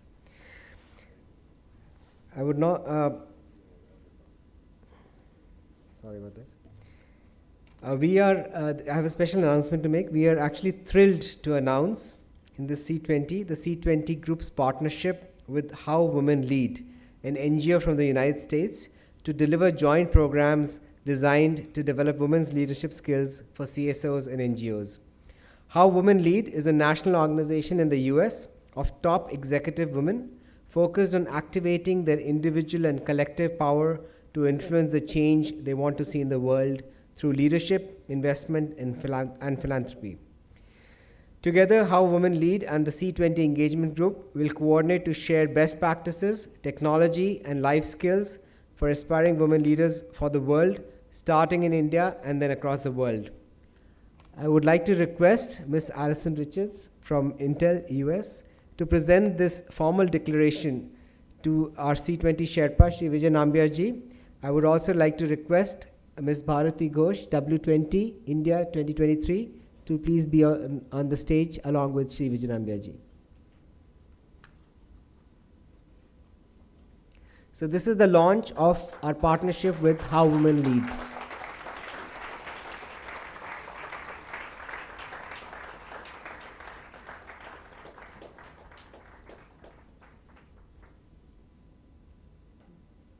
Thank you so much. I would now like to invite Ms. Bharati Ghosh. Bharati Ghosh is presently the national spokesperson of the BJP and member of the National Executive Committee of the BJP. She is a student of psychoanalytical theory and marketing from Harvard University and a Chevening Scholar at the London School of Economics, who took training from the Bramshill Police Academy in England. As the First Lady Superintendent of the Police in West Bengal, she has held simultaneous charge of 2 Maoist districts. During her career, she has also been posted at the United Nations for many years and served several continents as policy and planning advisor in the different UN missions. She has received numerous appreciation letters and 6 medals from the United Nations. Ma'am, over to you.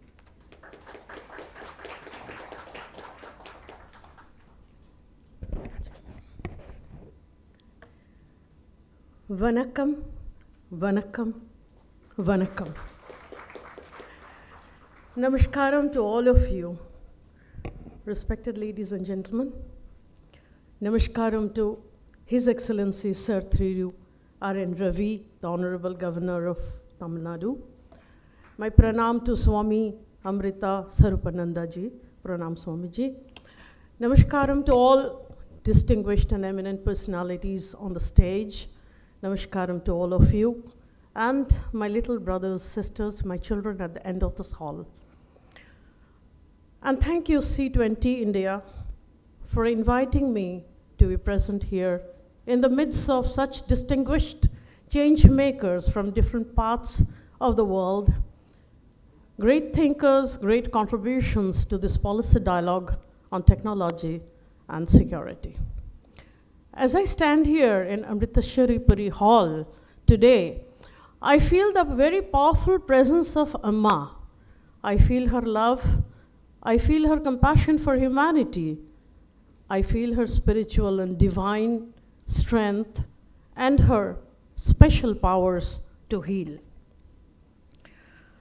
I take this golden opportunity and this golden moment to say, Amma, we all love you. You are our guru. You are our strength.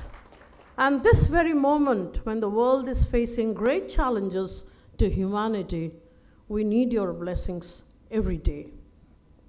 Ladies and gentlemen, we are here today primarily for 2 reasons. The first is this, that the world is driven by many, many challenges, but progress must be driven by compassion and understanding for all. Technology must be used for social inclusion, for equity, and must be harnessed for global good. The governments, the organizations, individuals, and the world must come together and stand in solidarity to block the negatives of technology and also to look at the intersectionality, the inclusiveness, and the systematic changes that need to happen in this world for all the vulnerables to come in and be included in the benefits of technology and innovation. And from this first reason comes the second reason, that this world, this very world, carries a large section of population whom we identify as vulnerables. And our basic purpose here in this room is to identify those sections of population who are the most vulnerable and find out ways and means and remedies to remove that vulnerability by the use of technology, innovation, and education. My dear friends, when I talk of vulnerables, I mean someone who lacks availability, who lacks accessibility, and who lacks acceptability.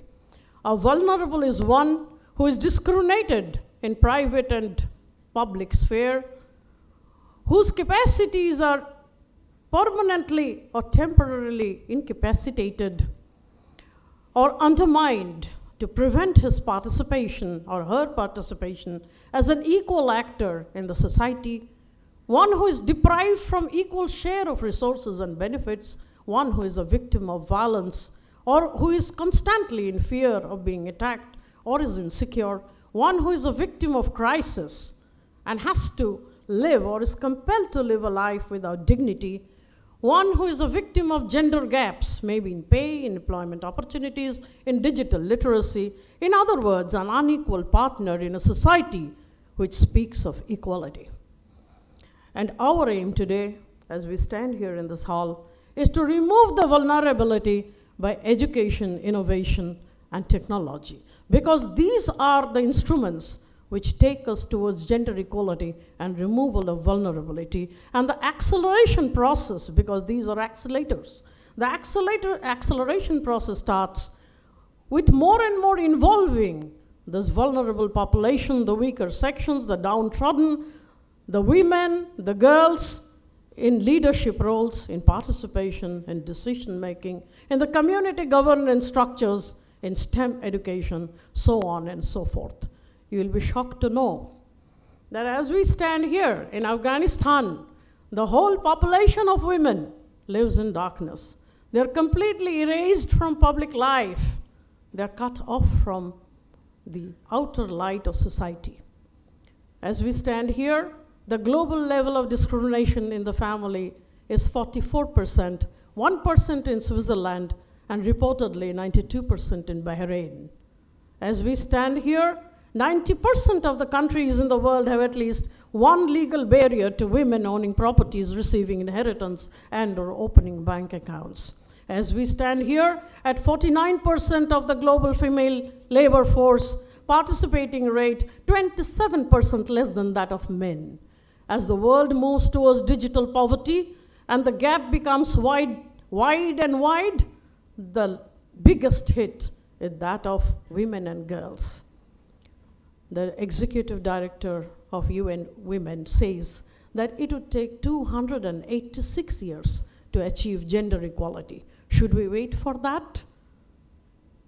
My friends, the story of compassion for humanity does not end unless we refer to Amma, Ma Amrita Mai. In the same way, the story of transformation of millions of lives in India from vulnerability to empowerment cannot be said unless we mention the name of one man, Narendra Modi. It is the Modi magic. It is the Modi inspiration. It is the Modi gambit which has transformed the lives of millions of vulnerable people, millions of women and girls all over the country. Let me give you a simple example. When India was making headlines, rolling out the largest vaccination drive in the world to 221 crores of Indian nationals inside the country and to millions of people overseas, and in the situation of a huge crisis called COVID pandemic. At that time, a silent and parallel revolution took place inside the country with hundreds of ordinary women, vulnerable women, weak women, unpar gawar women, the ASHA workers, the Anganwadi workers. They were encouraged and inspired by the Prime Minister and the National Initiative for Entrepreneurship and Skill Development to come out of their homes armed with their smartphones. They moved from village to village, spreading awareness of COVID, helping the quarantine to stay in touch with their near and dear ones, staying in touch with the local authorities, visiting the affected homes, helping the children with their education when schools and educational institutions were closed. These are the digital Sarthaks, my friends. These are the digital Sarthaks, the Corona warriors, the unsung heroes, the grassroots leaders, the vulnerable who became empowered, who acted as catalyst of social change because of the inspiration, encouragement of Prime Minister Modi. And in the process, a global crisis was converted into a global opportunity. Technology was harnessed for social good, and at the same time, the vulnerability was removed and entitlements become empowerments. My friends, in Jal Jeevan Mission, while providing tap water in Har Ghar Jal Nal Se Jal, water was not only provided to 110 million rural households, but the difficulty, the vulnerability in the collection and use of water by women who had to walk miles and crores of miles was removed. And in addition, 16 lakh women were trained with field testing kits and smartphones to monitor the quality of water and undertake surveillance activities, and with their entitlement and removal of difficulties and vulnerabilities from the social scenario, their entitlements became their empowerments. The Modi ji's Beti Bachao Beti Padhao program is not only a mission statement, it is a mission to ensure the survival of the girl child and to ensure her growth and participation in each and every step of her life. Modi ji's Mudra Yojana, the Prime Minister's Stand Up India scheme, the Samarth Yojana, the Mahila Shakti Kendras, the Mahila E-Heart are all schemes to remove the disparities, to remove the inequalities, to help the vulnerable, and to use technology for the security of the nation, for the global good, for social inclusiveness of those who are at the risk of being left behind in technology, in innovation, and in sustainable development. While we have the Prime Minister on one hand, on the other hand, we find this kind of Amrita Vishwavidyalaya, which was not founded by any scholar or any educationist, but it was founded by India's one of the most influential humanitarian and spiritual leaders. And this Vishwavidyalaya is itself a lesson in innovation. So we have, on the other hand, Mata Amrita Nandamayi Ma, who has been fostering humanity and unity, and in the process upholding the principles and promise of Vasudeva Kutumbakam. With this magical blend of leadership, with Prime Minister Modi, with Mata Amrita Nandamayi, I feel that we are in good hands. I stand proud of my leadership, and we have great hopes and expectations that the spectacular success which we have seen in India, with the transformation of millions of lives of the vulnerable, with the women and the girls, this transformation will go over to the world. India will lead the scenario. Jai Hind. Thank you, my friends.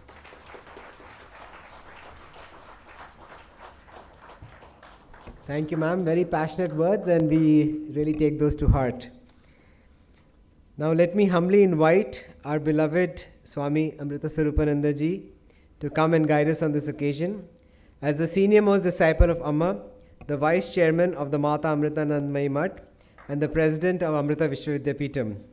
Swamiji's responsibilities are many, but Swamiji has personally guided and made himself available to plan every single minute detail to make sure that all of you get the most out of the summit.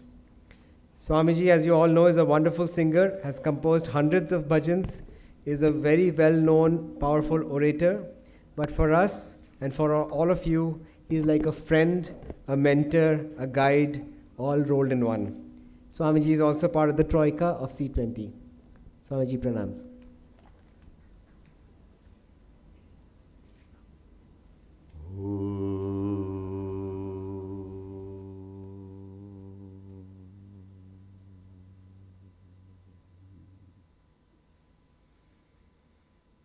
Premamritanandamayi nityam namo namaha. Om Premamritanandamayi nityam namo namaha. Om Premamritanandamayi nityam namo namaha. I humbly bow down at Amma's sacred lotus feet. My namaskarams, love and greetings to the Honorable Governor of Tamil Nadu, Sri R.N. Jebi, Ambassador Vijay Nambiarji, and other dignitaries on the stage, off the stage, dear brothers and sisters. I'm neither a scientist nor a technologist, hence forgive me if my talk is not in the format expected by many of you. However, I would like to share certain things for you to contemplate. It might benefit you while dealing with the challenging situations that technology and transparency create. Amma says both a doctor and a criminal use a knife. Whereas the doctor uses the knife to save people's lives, a criminal uses it to hurt people. Fire can be used to cook food and to burn a place down. Likewise, science and technology can be used for the betterment or the upliftment of humanity and also for destructive purposes. Unquote. Science and technology are like money and the human mind. Both are extremely beneficial and fatally dangerous. It all depends on how they are utilized. You might have heard the news about a criminal, a drug addict, who brutally murdered a young female doctor of 23 the other day, just a couple of days ago. The kind, innocent, yet unfortunate doctor used the pair of scissors to dress the wound of the killer. However, he used the surgical instrument to stab the little girl to death.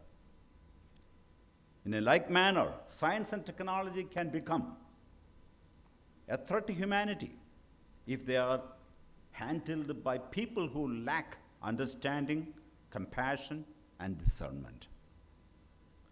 In the past, traditions played a big role in human evolution. Conversely, in today's world, technology is the main player. Everything we do in our day-to-day life has some connection with the technology. Thus, whether we want it or not, managing technology has become part and parcel of our everyday life. Suppose you visit a home in any part of the world, except some remote parts in the world, people are using mobile phones. Even Eskimos or aboriginals and forest dwellers are using mobile phones and computers. It is certainly a good development. Gathering information, education, communication, and dealing with the world has become easier. However, a crucial question that needs to be answered is whether we have a clear direction about the future, or whether we are clueless. Allow me to quote Amma. Day by day, science and technology are rapidly growing in an uncontrollable manner. No one knows where this growth is leading. When we look around, we see developers, producers, distributors, and consumers all seem to be caught in a frenzy to acquire the latest, greatest, and largest things. The current state of humanity is that of a child, like of that of a child let loose in a candy store. Science and technology are revolutionizing the world, which is good. Now we can buy anything with a single click of our finger, just a mouse click away, except one thing: love. In the olden days, communities and religious faiths that spread spiritual values did so through human-based communication methods, enabling people from communities and share ideals and values that protected their life, health, and livelihoods. Today's technology, the internet and communication have changed our lives drastically in the last 30 years, and communication is no longer human-based. Just consider computer gamers who live in the virtual worlds and have only limited interaction with others and inadequate communication skills as a result. And see our language skills. SMS language, for example, emojis, smileys. And people don't write anything anymore. Da is just D. 4, number 4 or 4 is just 4. Because it's B, C, I don't remember. And do you know what KPC means? There are so many thousands of abbreviations, and the parents, the poor parents, are clueless. They think that when the child types KPC, they think, oh, my child is proving some mathematical theorem or some very mysterious formula. But KPC means keep parents clueless. So technology does not always present positive influences. Look at distraction per se. Today's technological advancement causes more distraction than focus.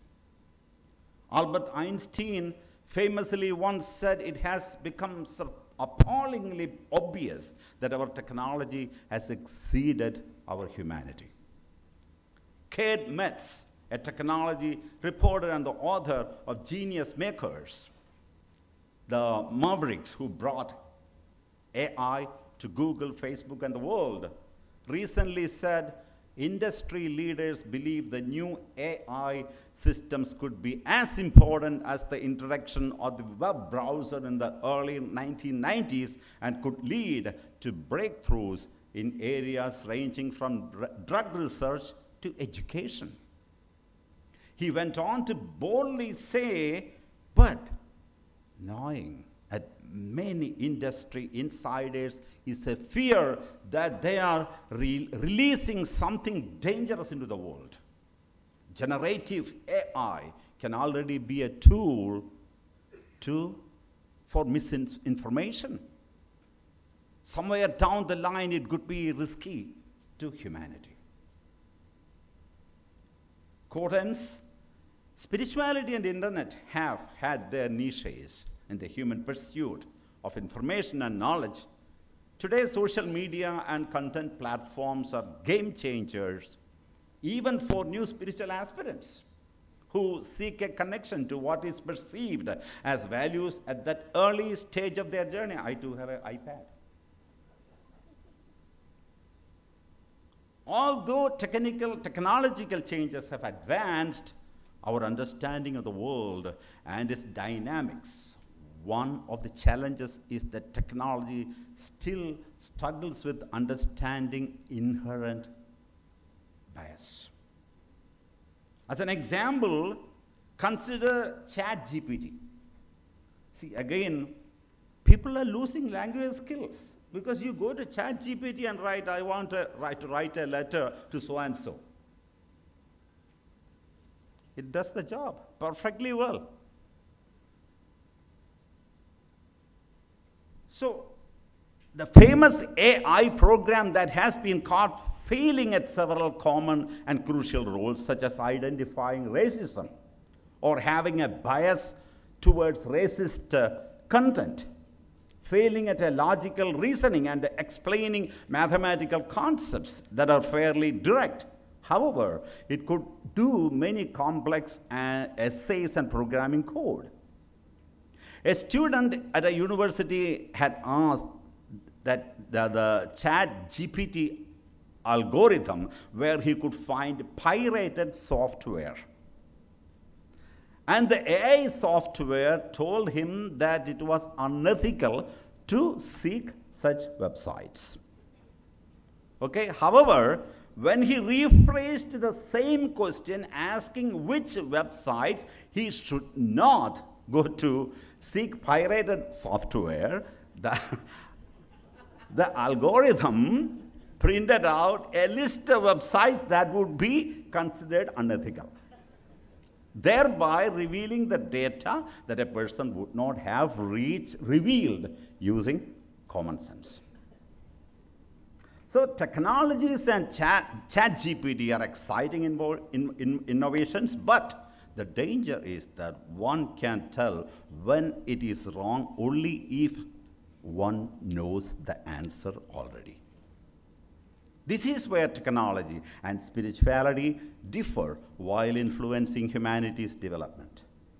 Now, the most important question is, what will be the outcome? What will happen to the world if robots take over?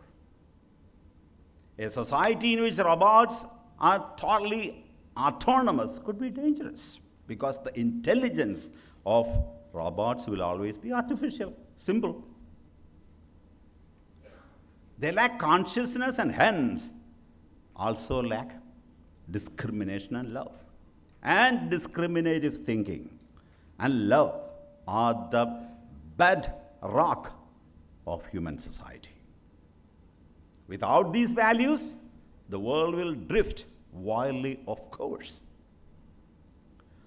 And moreover, if robots become doing everything, human beings will be left idle. And that's already happening. Go to a house, you don't feel, the house is full, but you don't see any family members there. Including the parents are locked behind their rooms. What are they doing there? Are they working hard? No, they are just doing this.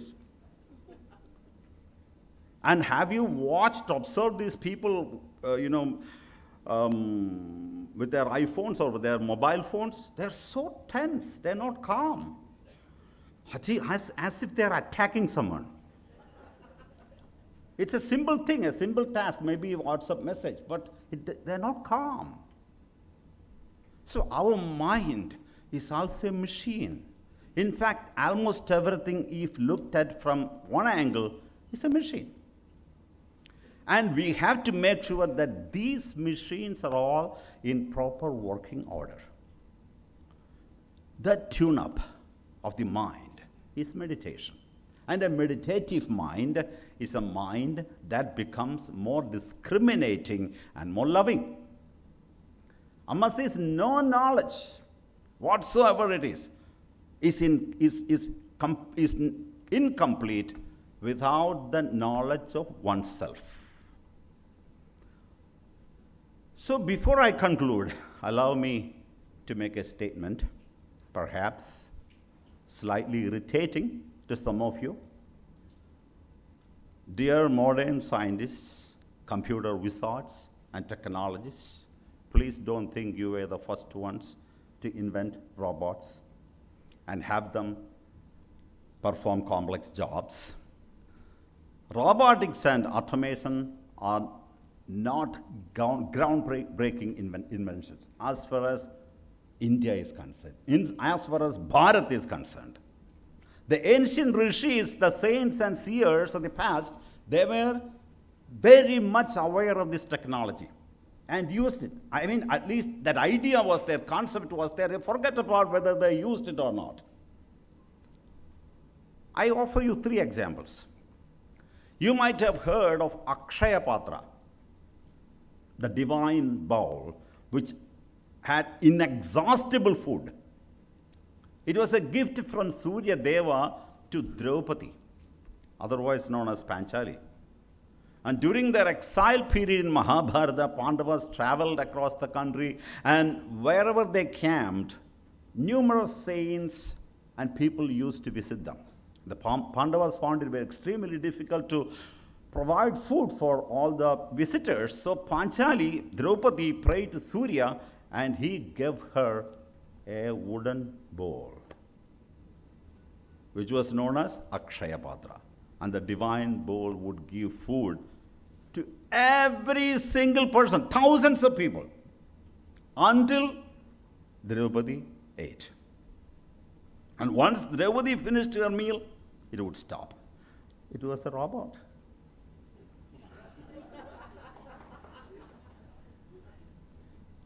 Secondly, Lord Krishna's bamboo flute, made with wild bamboo, okay? and his divine discus too. He had a discus, which has always had in his command were perfect robots. The bamboo flute, just a bamboo flute, and the discus. And the bamboo flute, when he played it, the entire creation moved towards him. And lastly, the ancient Hindu saints always carried a staff. It was known as Yoga Danda, a special T-shaped stick which acted like a magic wand. The staff was immensely powerful. There is even a story once a king by the name Vishwamitra was enraged at a saint known as Vasishta, and the king released one by one all the most powerful weapons, including the divinely endowed arrow called Brahmastra. And Vasishta was completely unarmed. He only had his yoga dand, a wooden stick. And what did he do? He just kept it like that, raised in his raised hands. And all the weapons were either destroyed or failed to even create a scratch on him. So the yoga dand, the simple wooden stick, was a robot. Artificial intelligence, okay? And space travel, time travel, the concept of airplanes, and so forth are also widely mentioned in the Vedas, Puranas, and epics. Perhaps these seers, who knows, might have traveled to various planets. But most importantly, there was a huge difference between the ancient seers and the modern day scientists. Even after acquiring limitless powers and knowledges, sages remained absolutely compassionate, utterly selfless, unassuming benefactors of the world and beyond all divisions whatsoever. One must ask the question, can we say the same about the modern day scientists of AI and innovations in the areas of science and technology? Not 100%, that's impossible. At least 5%, 2%, 1%. Hence, the rishis were not mere primitive forest or cave dwellers, as we believe the so-called modern day people think. Amma says, if you win complete mastery over your mind, even inert, insentient objects will obey your words and fulfill your wishes. I wish and pray that this conference will become a platform for brainstorming, discussing, and encouraging the scientists and technologists gathered here, as well as those influenced by the symposium, to practice universal values and thus save humanity from falling into the category of machines and robots. May technology not become trickonology, tricking people and taking their lives. Instead, may we be able to successfully use machines, thereby remaining as good, loving, and compassionate human beings. Thank you so much. Om Amriteshwariyai Namaha.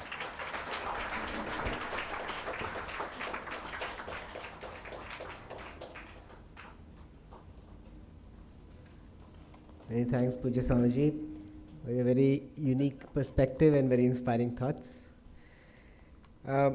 Today at this C20 Technology and Security for One World Summit, we are launching a new global initiative for internet governance, digital empowerment, and security, known as GLIDES, with the goal of providing a platform for civil society organizations and non-government organizations across the world. In fact, we have already obtained participation from over 23 countries across the world, and many more are just waiting to join.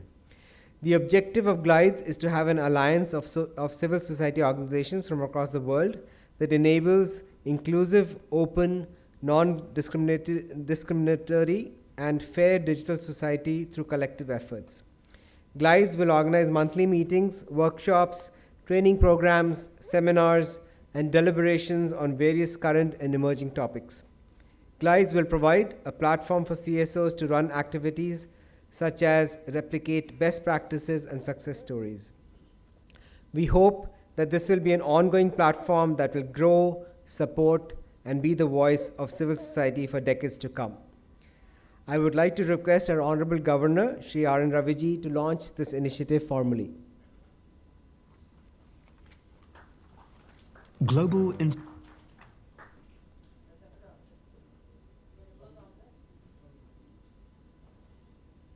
Internet Governance, Digital Empowerment and Security Alliance, or GLIDES, is an initiative for an inclusive, open, non-discriminatory and fair digital society by the Civil 20 Working Group on Technology, Security and Transparency under the leadership of Chair of C20, Srimata Amrita Devi.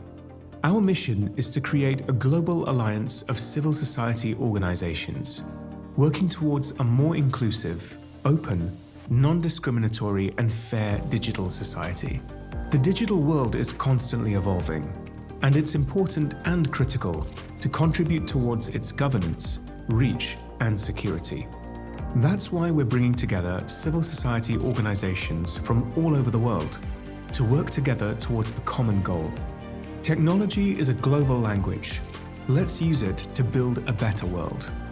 Our alliance brings together CSOs from across the globe to engage with the G20 on issues that matter to people. Through our collective efforts, we can create a digital society that works for everyone. So, join us. Through mutually enabling activities and sharing of best practices, let's work together to create a more inclusive, open, non-discriminatory, and fair digital society. Join us at the Global Internet Governance, Digital Empowerment and Security Alliance in creating a safer and more empowering digital world. c20.amma.org/tst/digital-society. Thank you very much, and we hope that you will definitely all participate and join us in this very, very worthwhile effort, which is going to happen across the world. Our last speaker and really our most distinguished chief guest for this event, our distinguished Governor of Tamil Nadu, His Excellency Shri R.N. Ravi. Let me say a few words about him. Shri R.N. Ravi serves as the current and 15th Governor of Tamil Nadu. He has also served as the 18th Governor of Nagaland and the Governor of Meghalaya. The Honorable Governor has had a distinguished career in the Indian Police Service and was instrumental in driving the peace process in the state of Nagaland. He is acknowledged as one of the best administrators in this domain and has been able to bring various insurgent groups to the negotiating table. Shri R.N. Ravi has also served as the chairman of the Joint Intelligence Committee and as the Deputy National Security Advisor of India. Sir, over to you. We would love to hear your thoughts.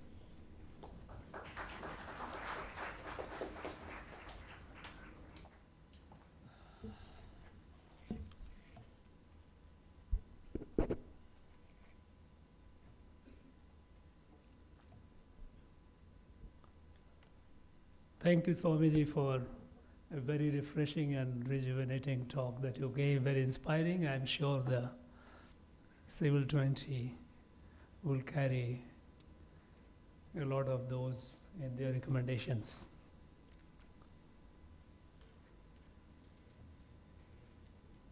परम पूज्य और परम प्रिय अम्मा के कमल चरणों में सादर प्रणाम.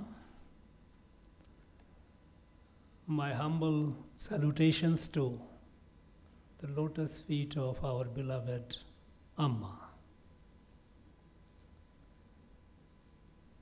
पूज्य स्वामी अमृत स्वरूपानंद जी, distinguished dignitaries on the dais,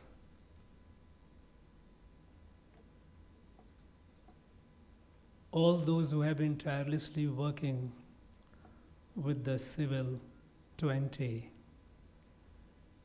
group, leaders of civil society organizations across the world, distinguished invitees, friends from media, gracious ladies and gentlemen, namaskar, vanakkam. I thank the Civil 20 organizers for giving me this opportunity to participate and listen to the wonderful, insightful speeches and get inspired.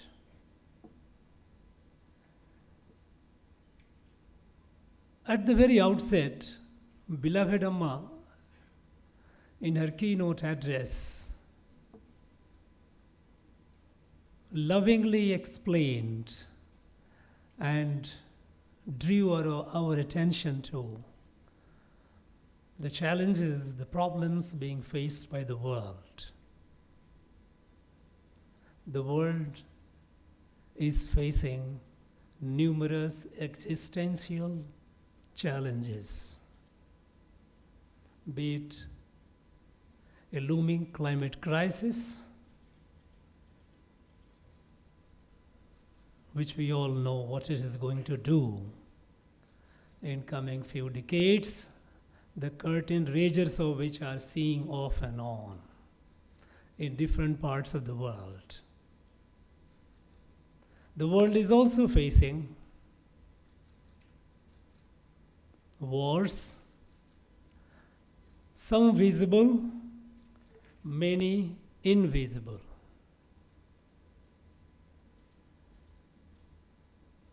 We have acute poverty in the world. There are people who are facing a starvation. We have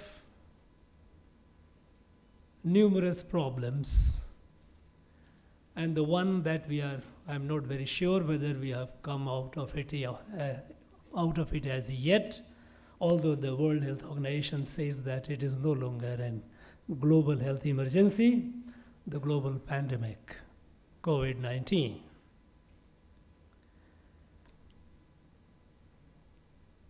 In this backdrop, the G20 presidency India is hosting. If you look at the problems, much of the problems that we are facing today, be it climate change or be it the kinds of war, the sophistication that goes in the making of war, and the way the world handled the pandemic, all these things have happened in a way that doesn't leave. The problems, of course, remain unresolved and scary. But if you look at most of these problems, especially climate change and the new technology, the science of mass destruction, all these have happened in the last half a century plus. And all these have happened with the advancement in technology.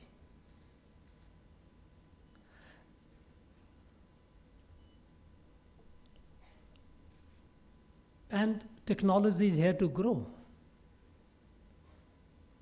As Pujya Swamiji mentioned about, as what quoted Amma saying that a knife in the hand of a surgeon, a knife in the hand of a criminal. So technology is double-edged. Now, in this background, when India is hosting the presidency of G20, what is the role of Civil 20 and what is that the Civil 20 can take to the table that could influence the ideas, the attitude of the government leaders, the G20 leaders, and the leaders of the world? And that could translate into appropriate, commensurate policy formulations.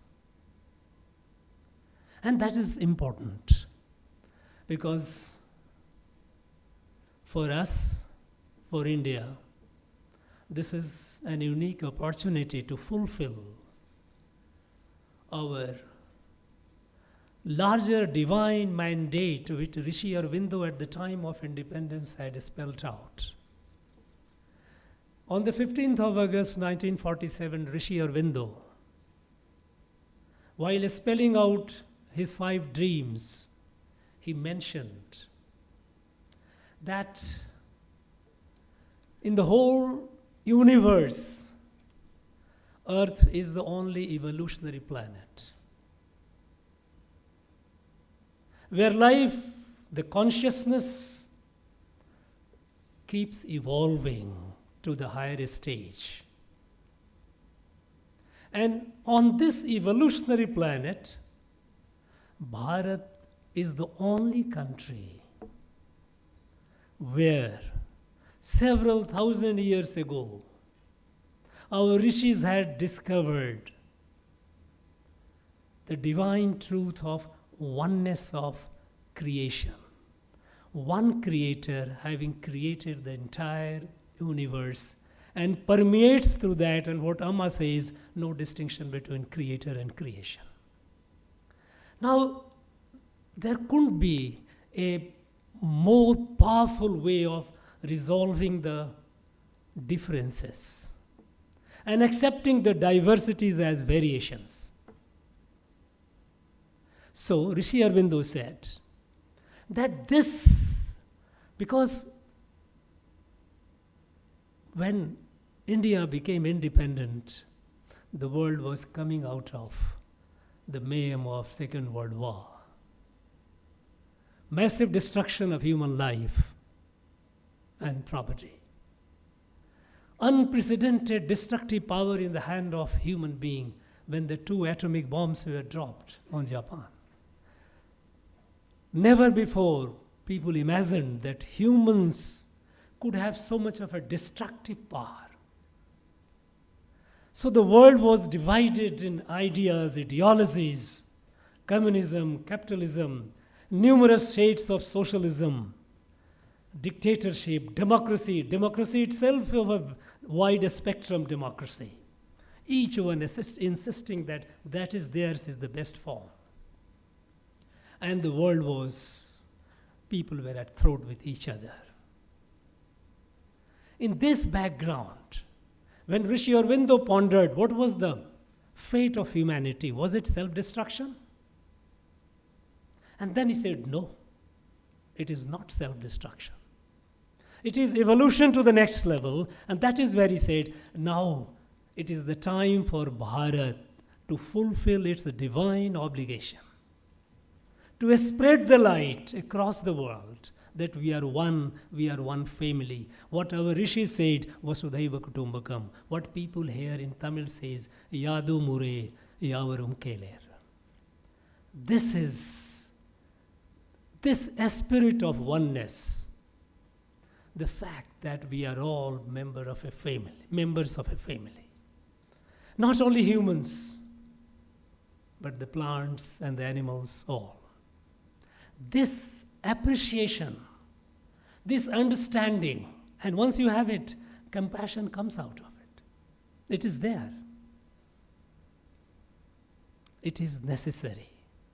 So now, it's the time for India to fulfill that divine mandate.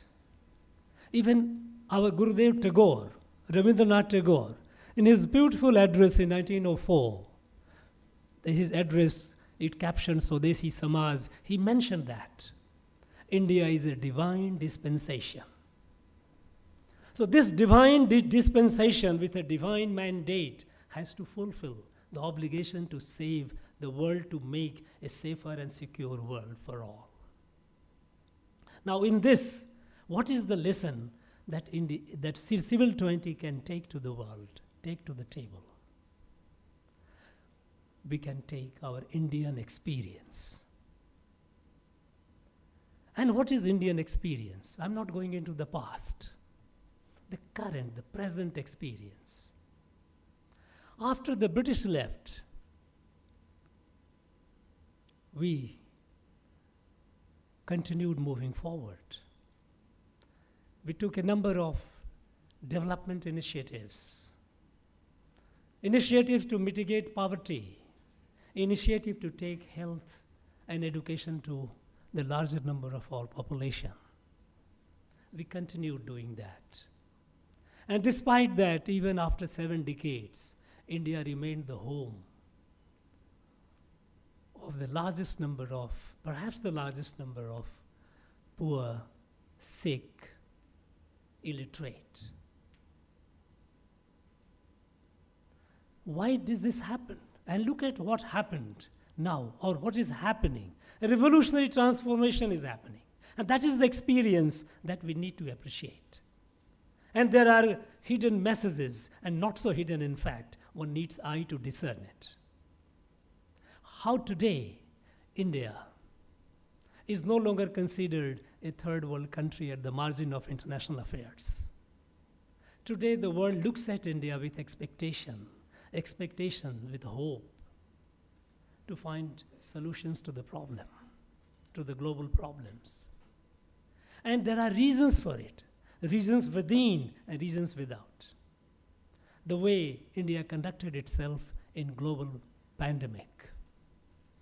The way, when thanks to our scientists, when they invented vaccine, the way we distributed vaccines to the needy in over 150 countries. This shows the true DNA of India Bharat. Vasudhaiva Kutumbakam. We didn't look at it as a mercantile opportunity to make money out of it. No, we don't trade on human life. In fact, we don't trade on any life. Now, how this change happened? Of course, we have a prime minister. We have a very dynamic and capable prime minister, perhaps providential. But what was happening before? What was happening before? It falls in the model in which the government across the world has been functioning. The government across the world,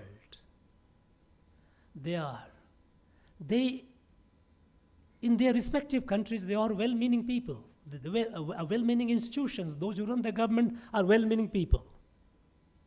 But the approach has been government-centric. Governments believe, and our governments too, until the change happened, believed that government can drive the change, government knows what is good for the people, government knows how to bring that good to the people, and a kind of a patron-client relationship developed.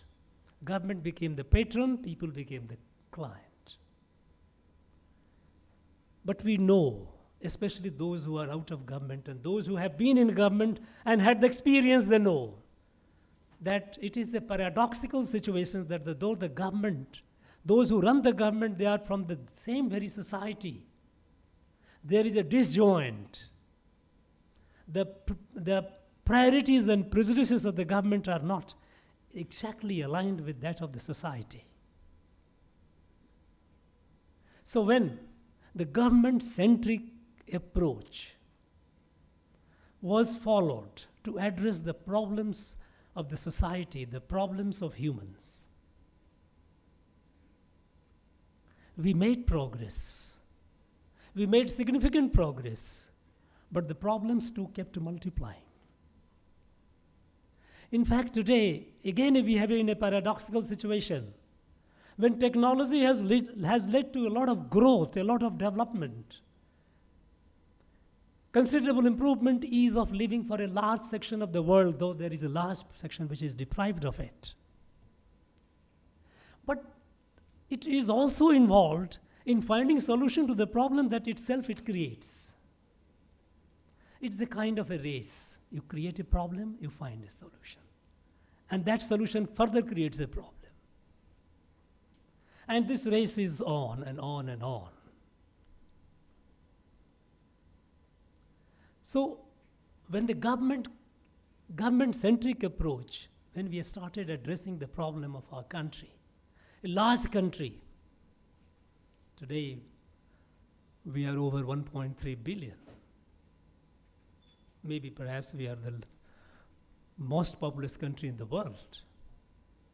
Now, in this, when we started approaching the problem of poverty, problem of sickness, the health, problem of education, problem of infrastructure, while government continued achieving milestones, the problems kept multiplying.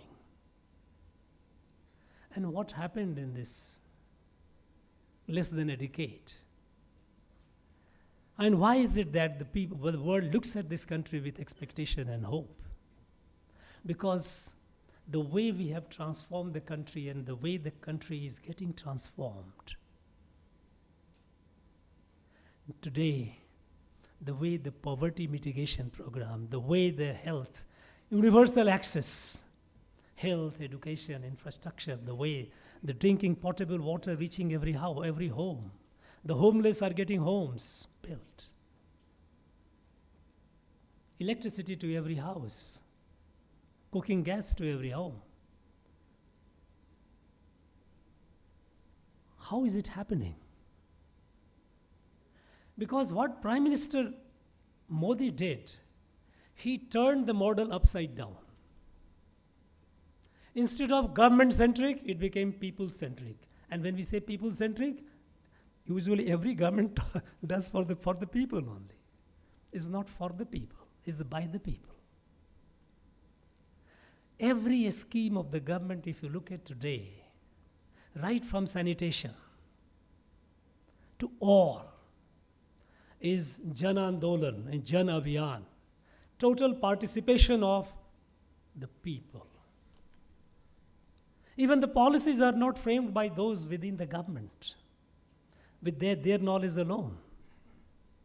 Today we are having a wonderful national education policy. It was not framed by the people within the government. It was from the society. The people, those who are equipped to know what is good for the society, what kind of education policies should be, is needed for the country. They put together their wisdom, their experience, their talent, and we got a national education policy.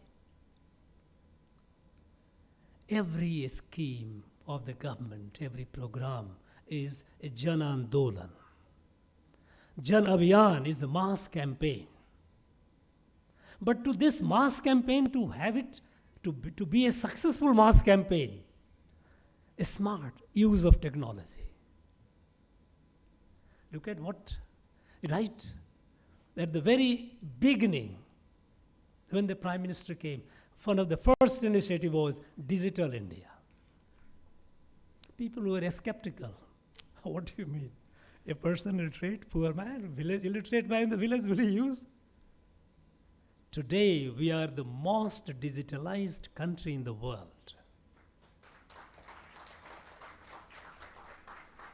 Our digital transactions are the largest in the world in terms of financial transaction, in terms of payment. The person, the vendor on the street, vegetable vendors, uses electronic device, digital device to make the payment, to receive the payment.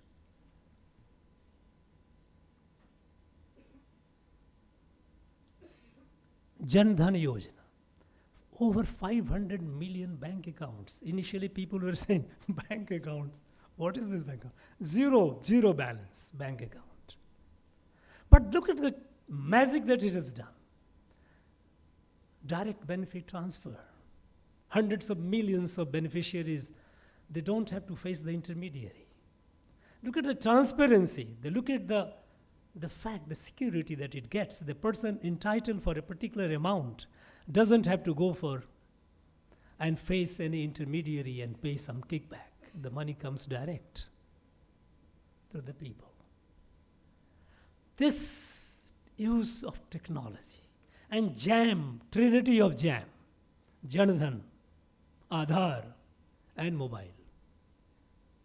This This has revolutionized this country.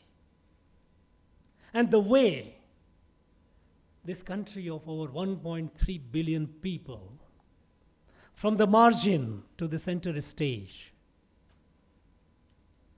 from despair to hope, and not only that, dream.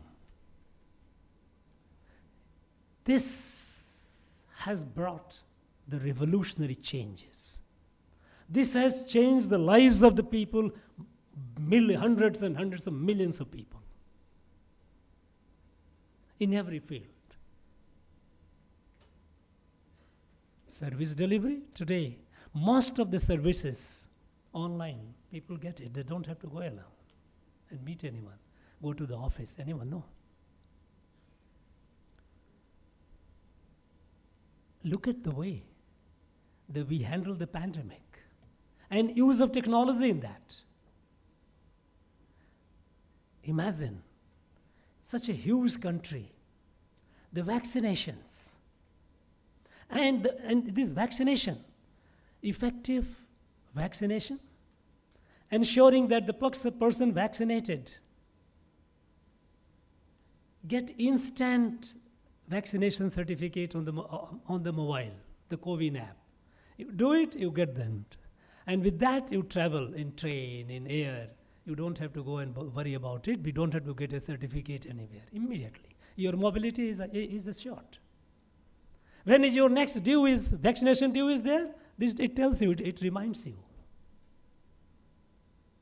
In case of healthcare, coming to this pandemic, when the world was in a lockdown, 800 million people receiving food at their doors. Was it possible? Humanly possible without technology. The delivery of food for such a long period, for years, to ensure that our people do not starve. It was possible because of technology. Today, a person from Bihar comes to Tamil Nadu or Kerala or any part of the country. He doesn't have to worry about his ration card. He's unique. It has done wonders. Look at, we all talk about women empowerment. Centuries of indignity, especially during the time of foreign invasions and colonizations, the country had suffered so much. And in the process, women were the worst victim. And for very long time, we had a huge gender imbalance, demographic gender imbalance. Some states, barring a few states like Kerala, most of the states, we had missing women. Today, though the final census result is yet to be out, but the sample surveys indicate that we have not only overcome, but the happy news is perhaps we have today more number of women in our country than men. And as far as Tamil Nadu is concerned, I can officially say, because when the electoral roll was revised and the data was given to me, we have about 15,000 more women electorate than men in Tamil Nadu. Today, when I go to universities for convocation and meet, I see the rank holders are women. Every portal is open to the woman. Imagine, can a country, or for that sake, the world, be at peace if the half of the population is deprived of basic dignity, or their energy, their talent, their wisdom, their capacity, their potential is not harnessed? No, it cannot. So a series of initiatives, countless were taken, whether be toilets in the home or toilets in the school, toilets in the institution, be it nutrition, prenatal, postnatal, of the child, the mother, the child, the women being tracked on the mobile. The ASHA workers and all, they know that so-and-so woman needs care, mostly those who are in the family way. Numerous measures taken that has brought this revolutionary transformation. This is the beauty of technology.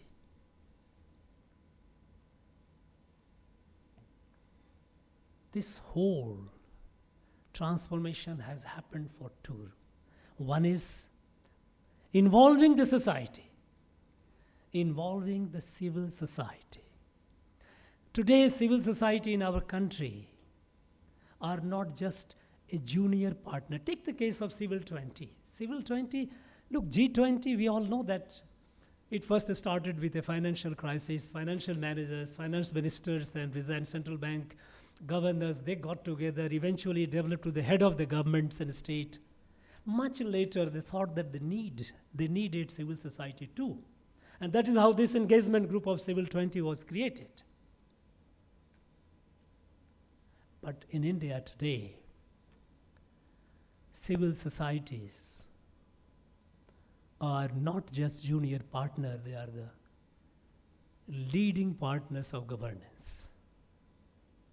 And this has brought the change, because then your policies are calibrated, aligned with what the people need, what are the problems that people face, and wisdom and experience of the society how to address those problems. And involving the civil society, giving them, making them play the central role and use of the technology put together. This has brought this revolutionary transformation. This is a lesson for the world. If an experiment can succeed in such a diverse and such a huge country, almost 20% of the world population, there is no reason it cannot succeed elsewhere if sincerely applied. Now, as Amma said, it's the other side of it. The other side, how do we manage it? It has risk. And the risks have to be mitigated. We have to be conscious of it. All the crimes and all the acts, illegal acts which can be committed and which are being committed, all the destructive forces which are being unleashed, they have to be tackled.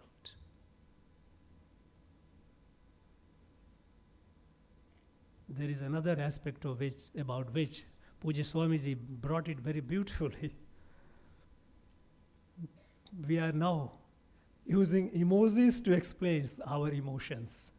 Now our emotions are also being expressed through symbols. Now everything is becoming symbolic. The dehumanizing aspect of technology. And as the artificial intelligence is progressing leaps and bounds, now the experts say that within a couple of decades, the Homo sapiens is going to be Homo digital, where machines will be interacting. All our digital devices will have a layer of intelligence, artificial intelligence, which will be generative, which will be interacting with you the way you would like you interact with others. Now this, where is it leading to? What are the consequences? We don't know as yet the full extent of it. But I would also like to caution those who are the chronic optimists that we will find a solution. I am an optimist. And I believe in the power of humans, human mind, human intelligence. But I also believe that unless this intelligence is used appropriately at appropriate time, things may go out of control. Till 1970, we didn't talk about climate change. We were not serious about it. When the Club of Rome was formed in 1970 and they started talking about, they gave an example. In their report, they put a very crisp paragraph at the preface of it. They say, here is a pond, large lake, and there is a weed growing at the pace of doubling every day. For several months it is unnoticed, but the day it reaches the half the lake, how long will it take to cover the whole lake? today we have come to a stage where we must take a call.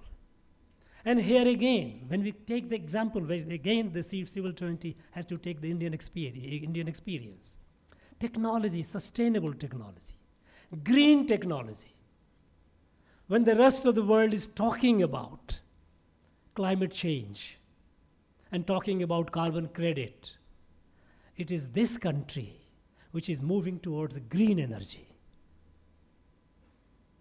And we have a commitment to ourselves and to the world that by 2030, half of our energy needs would be clean energy. We are moving away from fossil fuel, and by 2070, we will be carbon free. And we are meeting the targets. We are meeting this, in some cases, we are meeting the targets before the date. This is the power of our people. This is the power of our civil society. And it's innovation, it's contribution to innovation. Technology is not just for the big laboratories and big scientists. Innovations that changes the life, innovations in simple technology. In what happened in last about 9 years. In 2014, we had less than 500 startups. Today, we have more than 100,000. Our young men and women are doing incredible things in the field of innovations. Our school children, boys and girls, they are fabricating satellites. This universalization of technology, harnessing the talent of our people, this is bringing about the change. So why would this sustainable technology, the green technology, green farming, green energy, green housing, everything green, I think all these are lessons that we need to take it and to the table of the G20, that look, you need a fundamental correction in the way you look at the world, the way you look at the people, the way you look at the plants and animals. Remember, they are part of a family. You cannot be living in isolation, or you cannot be in a silo. You are all interdependent. If you do something at one place, the consequences will be felt elsewhere. It is not, this lesson must go down. And this lesson will go down through our, we have been walking the talk for thousands of years. For thousands of years, we have lived in harmony with nature. We have looked at this is Atmavata Sarva Bhuteshu, everyone. This is how we have lived. And this, it will be a challenge, because it will not be easy to convince the world, which has been growing up in a different kind of a mindset and ideology, but at the same time, this is an opportunity to show the success of Indian experiment. Technology with participation of the civil society, how it can be a force for good. Friends, I extend my warmest greetings and best wishes to all those who are associated with Civil 20, your tireless work. I'm sure in coming days also you will be deliberating over the various opportunities and challenges, and you will be able to contribute something fundamentally unique that will help the G20 leaders, that will compel the G20 leaders to think about this, and that might reflect in the change in policies. My best wishes and greetings to all of you once again. Jai Hind. Thank you so much, sir. Very thought-provoking words, and your amazing support for the participation by civil society. Very passionate speech. As we come to the conclusion of the ceremony, I would, we have a very special memento, a very special vote. Thank you to our esteemed chief guest, the Governor of Tamil Nadu, Shri R. N. Raviji. So I would request our Puja Swamiji to please give our memento as a token of our appreciation to the Governor.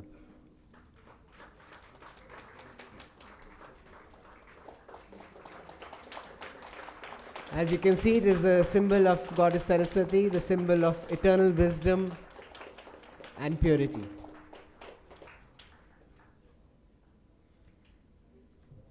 Now, as we come to the conclusion of the ceremony, I would request everyone to stand for the national anthem.